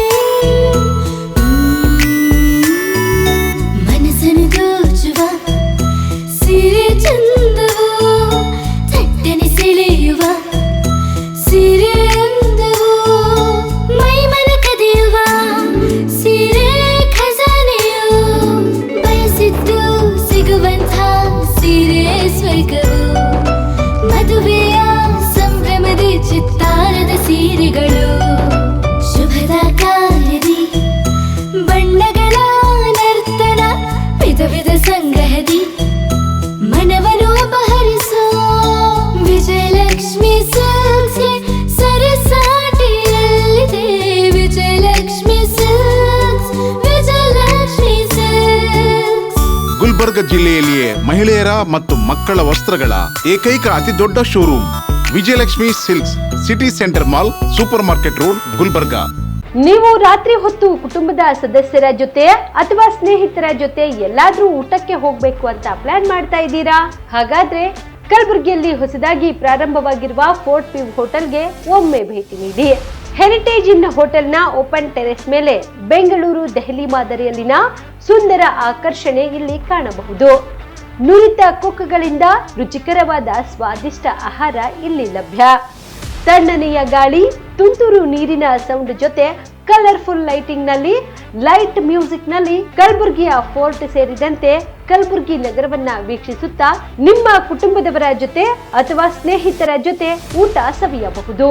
ಜೊತೆಗೆ ಇಲ್ಲಿ ಬರ್ತ್ಡೇ ಪಾರ್ಟಿ ಸೇರಿದಂತೆ ಸಣ್ಣ ಪುಟ್ಟ ಪಾರ್ಟಿ ಮಾಡಲು ಎಲ್ಲಾ ರೀತಿಯ ಸೌಲಭ್ಯಗಳು ಉಂಟು. ಹೋಟೆಲ್ನ ಸಮಯ ಮಧ್ಯಾಹ್ನ 3 ಗಂಟೆಯಿಂದ ರಾತ್ರಿ 11 ಗಂಟೆವರೆಗೆ. ಹೆಚ್ಚಿನ ಮಾಹಿತಿಗಾಗಿ ಸಂಪರ್ಕಿಸಿ ಫೋರ್ಟ್ ವ್ಯೂ ಹೋಟೆಲ್, ಹೆರಿಟೇಜ್ ಇನ್ ಮೇಲುಗಡೆ, city bus stand, super market, Kalaburagi. Phone number 9036235555. ನಿಮ್ಮ ಕುಟುಂಬದ ಮದುವೆ ಪಾರ್ಟಿ, ಬರ್ತ್ಡೇ ಪಾರ್ಟಿಗೆ ಸುಂದರವಾದ ಎಲ್ಲಾ ಸೌಲಭ್ಯವುಳ್ಳ ಸ್ಥಳ ವೀಕ್ಷಿಸುತ್ತಿದ್ದೀರಾ? ಹಾಗಾದ್ರೆ ಚಿಂತೆ ಬಿಡಿ. ಕಲಬುರಗಿಯ ಆಳಂದ್ ರಸ್ತೆಯ ಕ್ರಿಸ್ಟಲ್ ಫಾರ್ಮ್ಸ್ ಹೈವೇ ರೆಸಾರ್ಟ್ಗೆ ಒಮ್ಮೆ ಭೇಟಿ ನೀಡಿ. ಹೌದು, ಕ್ರಿಸ್ಟಲ್ ಫಾರ್ಮ್ಸ್ ನಲ್ಲಿ ಸಭೆ ಸಮಾರಂಭ ನಡೆಸಲು seminar hall, birthday party, wedding reception, get together ಪಾರ್ಟಿಗಳು ಸೇರಿದಂತೆ ಎಲ್ಲ ಪಾರ್ಟಿಗಳು ಮಾಡಲು ವಿಶಾಲ ಹಾಗೂ ಎಲ್ಲ ಸೌಲಭ್ಯವುಳ್ಳ hi-tech hall, swimming pool, family restaurant, bar and restaurant, ಮಕ್ಕಳಿಗೆ ಆಟವಾಡಲು ಕಿಡ್ಸ್ ಗೇಮ್, ಸುಸಜ್ಜಿತ ಹಾಗೂ ಸುಂದರವಾದ ಶೂಟ್ ರೂಮ್, ವಿಭಿನ್ನ ಹಾಗೂ ಸ್ವಾದಭರಿತ ಕ್ಯಾಂಟಿನೇಟರ್ ತಿಂಡಿಗಳು, ಜಾಗಿಂಗ್ ಟ್ರ್ಯಾಕ್, ಜಿಮ್ ಸೇರಿದಂತೆ ಎಲ್ಲಾ ಸೌಲಭ್ಯಗಳು ಕ್ರಿಸ್ಟಲ್ ಫಾರ್ಮ್ಸ್ ನಲ್ಲಿ ಲಭ್ಯ. ಹೆಚ್ಚಿನ ಮಾಹಿತಿಗಾಗಿ ಸಂಪರ್ಕಿಸಿ ಕ್ರಿಸ್ಟಲ್ ಫಾರ್ಮ್ಸ್ ಹೈವೇ ರೆಸಾರ್ಟ್, ಕೆರೆ ಬೋಸ್ಕ ಹತ್ತಿರ, ಆಳಂದ್ ರಸ್ತೆ, ಕಲಬುರಗಿ. Phone number 9490295555 7406215555. ಕಲಬುರಗಿ ಜಿಲ್ಲೆಗೆ ಪ್ರವಾಸ ಮಾಡ್ತಾ ಇದ್ದೀರಾ? ಅಲ್ಲಿ ಯಾವ ಹೋಟೆಲ್ನಲ್ಲಿ ಉಳಿದುಕೊಳ್ಳಬೇಕು ಎಂದು ಯೋಚಿಸ್ತಾ ಇದ್ದೀರಾ? ಹಾಗಾದ್ರೆ ಚಿಂತೆ ಯಾಕೆ? ಕಲಬುರಗಿ ಜಿಲ್ಲೆಯ ಪ್ರತಿಷ್ಠಿತ ಅತ್ಯಾಧುನಿಕ ಸೌಲಭ್ಯವುಳ್ಳ ಹೆರಿಟೇಜ್ ಇನ್ ಹೋಟೆಲ್ನಲ್ಲಿ ಉಳಿದುಕೊಳ್ಳಲು ಸೌಲಭ್ಯ ಉಂಟು.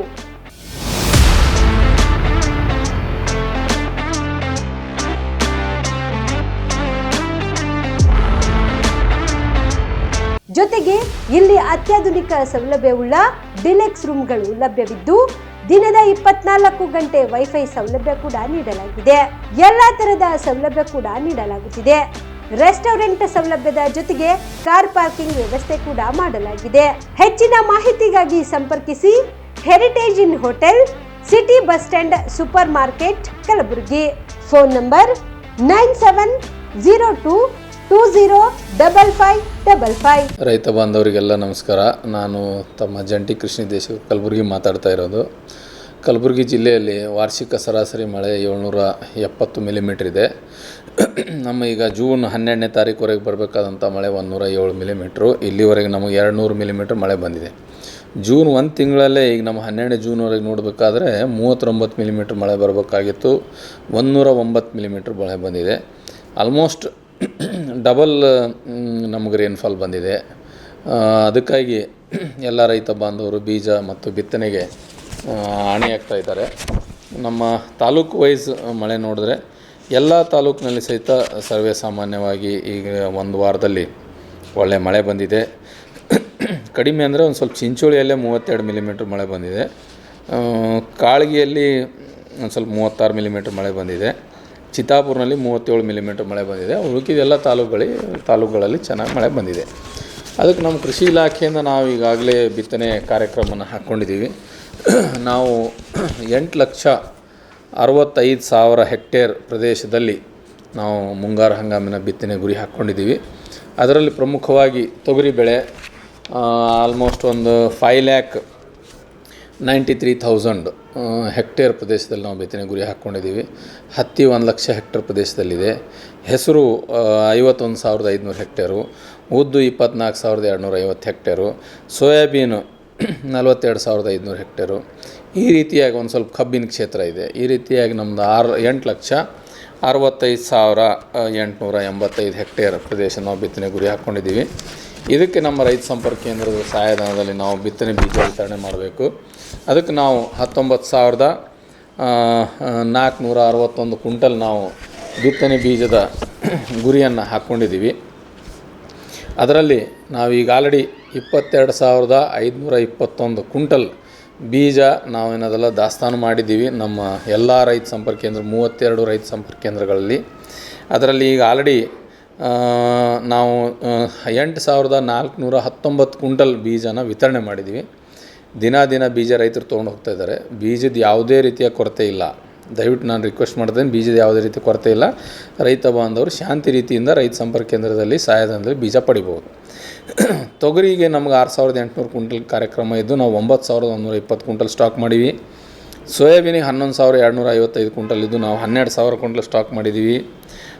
ಹೆಸರು ನಮ್ಮಲ್ಲಿ 642 ಕ್ವಿಂಟಲ್ ಕಾರ್ಯಕ್ರಮ ಇದ್ದು ನಾವು 642 ಕ್ವಿಂಟಲ್ ಸ್ಟಾಕ್ ಮಾಡೀವಿ.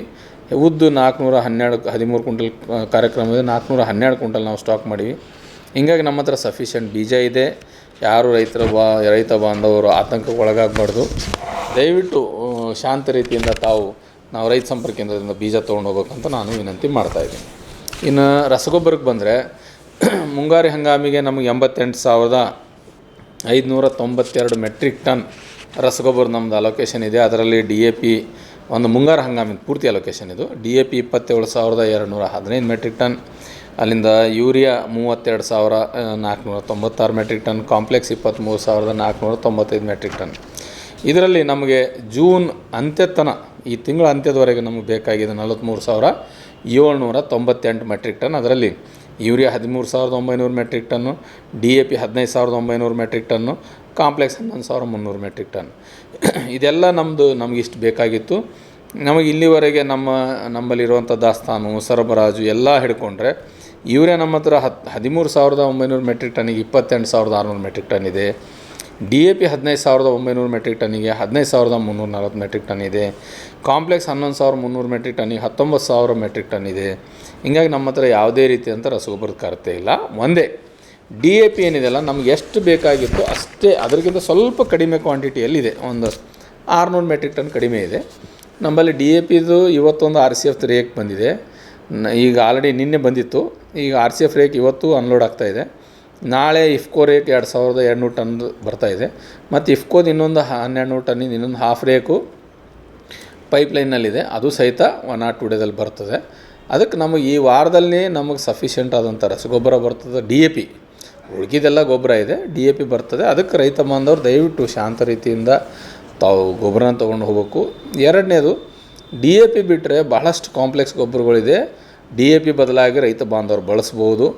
DAP ಒಂದೇ ರಸಗೊಬ್ಬರ ಅಲ್ಲ, ಎಲ್ಲ ರಸಗೊಬ್ಬರಗಳು ಸಹಿತ ರಸಗೊಬ್ಬರ ಸಾರಜನಕ, ರಂಜಕ, ಪೊಟ್ಯಾಶ್ ಪೂರೈಸ್ತಾವೆ. DAPಯಲ್ಲಿ ಪೊಟ್ಯಾಶ್ ಸಹಿತ ಇಲ್ಲ. ಅದಕ್ಕೆ ತಾವೆಲ್ಲರೂ ದಯವಿಟ್ಟು ಕಾಂಪ್ಲೆಕ್ಸ್ ರಸಗೊಬ್ಬರನ ಬಳಸಿ ಸಮಯಕ್ಕೆ ನಿಗದಿತ ಸಮಯಕ್ಕೆ ಬಿತ್ತನೆ ಮಾಡಿ. ದೇವ್ರ ದಯದಿಂದ ನಮ್ಮ ಕಲಬುರಗಿ ಜಿಲ್ಲೆಗೆ ಒಳ್ಳೆಯ ಮಳೆ ಬರ್ತಾ ಇದೆ. ಬಿತ್ತನೆಗೆ ಭೂಮಿ ಸಿದ್ಧ ಆದ ತಕ್ಷಣ ದಯವಿಟ್ಟು ಬಿತ್ತನೆ ಮಾಡಿ. ಅತಿ ಹಸಿ ಇದ್ರೂ ಬಿತ್ತನೆ ಮಾಡಬೇಡ್ರಿ, ಅಥವಾ ಮಾಯಿಶ್ಚರ್ ಕಡಿಮೆ ಇದ್ರೂ ಬಿತ್ತನೆ ಮಾಡಬೇಡ್ರಿ. ಒಣದ ಮಣ್ಣಾಗ ದಯವಿಟ್ಟು ಬಿತ್ತನೆ ಮಾಡಬೇಡ್ರಿ, ಕೆಸರಿನಾಗೂ ಬಿತ್ತನೆ ಮಾಡಬೇಡ್ರಿ, ಯಾಕಂದ್ರೆ ನಾಟೋದಿಲ್ಲ. ಅದು ಭೂಮಿ ಹದ ಇದ್ದಾಗ ದಯವಿಟ್ಟು ತಾವೆಲ್ಲರೂ ಬಿತ್ತನೆ ಮಾಡಿ. ನಮ್ಮ ಈ ವರ್ಷದ ಸೀಸನ್ IMD ಭಾರತೀಯ ಹವಾಮಾನ ಇಲಾಖೆ ಪ್ರಕಾರ ಮುಂಗಾರು ಹಂಗಾಮು ಬಹಳ ಆಶಾದಾಯಕವಾಗಿದೆ ಎಲ್ಲ ರೈತ ಬಾಂಧವರು. ಅದು ಅಲ್ಲದೆ ಇನ್ನು ಹತ್ತಿ ಬೀಜಕ್ಕೆ ಬಂದರೆ ನಮ್ಮಲ್ಲಿ ಹತ್ತಿ ಬೀಜ ಸಫಿಷಿಯೆಂಟ್ ಇದೆ.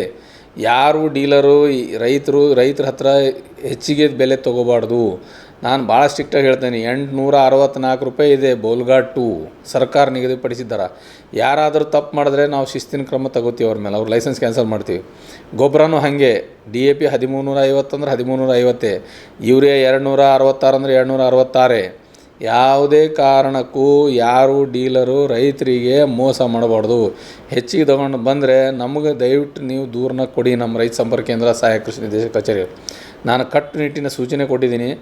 ಈಗ ಆಲ್ರೆಡಿ ನಾನು ಮೊನ್ನೆ ಕಲಬುರಗಿಯಲ್ಲಿ, ನಿನ್ನೆ ಜೇವರ್ಗಿ, ಯಡ್ರಾಮಿ, ಜೇರಟಿಯಲ್ಲಿ ರೇಡ್ ಮಾಡಿದ್ದೀನಿ. ರೇಡ್ ಮಾಡಿ ಅಂಗಡಿಗಳಲ್ಲಿ ಯಾರ್ಯಾರು ಏನೇನು ಲ್ಯಾಪ್ಸಸ್ ಅದಾವೋ ಅದ್ರ ಮೇಲೆ ನಾವು ಸ್ಟಾಪ್ ಸೇಲ್ ನೋಟಿಸ್ ಕೊಟ್ಟಿದ್ದೀವಿ. ಅವ್ರಿಗೆ ಶೋಕಾಸ್ ನೋಟಿಸ್ ಕೊಟ್ಟಿದ್ದೀವಿ, ಕಾರಣಕ್ಕೆ ನೋಟಿಸ್ ಕೊಟ್ಟಿದ್ದೀವಿ. ಅವರು ಲೈಸೆನ್ಸ್ ಮೇಲೆ ಆ್ಯಕ್ಷನ್ ತೊಗೊಳ್ಳೋಂಥ ಕ್ರಮ ಜರುಗಿಸ್ತಾ ಇದ್ದೀವಿ. ಅವ್ರ ಲೈಸೆನ್ಸ್ಗಳನ್ನು ಸಸ್ಪೆಂಡ್ ಮಾಡ್ತೀವಿ, ಇಮಿಡಿಯೇಟ್ಲಿ ಕ್ಯಾನ್ಸಲ್ ಮಾಡಿಬಿಡ್ತೀವಿ. ರೈತ ಬಾಂಧವರು ಯಾರೂ ಆತಂಕಕ್ಕೆ ಒಳಗಾಡಬಾರ್ದು. ದಯವಿಟ್ಟು ಯಾರು ಡೀಲರು ಒಬ್ಬ ರೈತರ ಹತ್ರನೂ ಯಾವುದೇ ಕಾರಣಕ್ಕೂ ಒಂದೇ ರೂಪಾಯಿ ಹೆಚ್ಚಿಗೆ ತೊಗೊಂಡ್ರೆ ನಮ್ಮ ಗಮನಕ್ಕೆ ಬಂದರೆ ನಾವು ಅಂಥ ಡೀಲರಿಗೆ ತಕ್ಷಣ ಕ್ರಮ ಜರುಗಿಸ್ತೀವಿ. ಅದಕ್ಕೆ ಎಲ್ಲ ರೈತ ಬಾಂಧವರು ಶಾಂತ ರೀತಿಯಿಂದ ಬೀಜ ತೊಗೊಂಡು ಒಳ್ಳೆ ಬೆಳೆ ಬೆಳೀರಿ ಅಂತ ನಾನು ತಮ್ಮೆಲ್ಲರಲ್ಲಿ ವಿನಂತಿ ಮಾಡ್ತಾಯಿದ್ದೀನಿ. ಧನ್ಯವಾದಗಳು.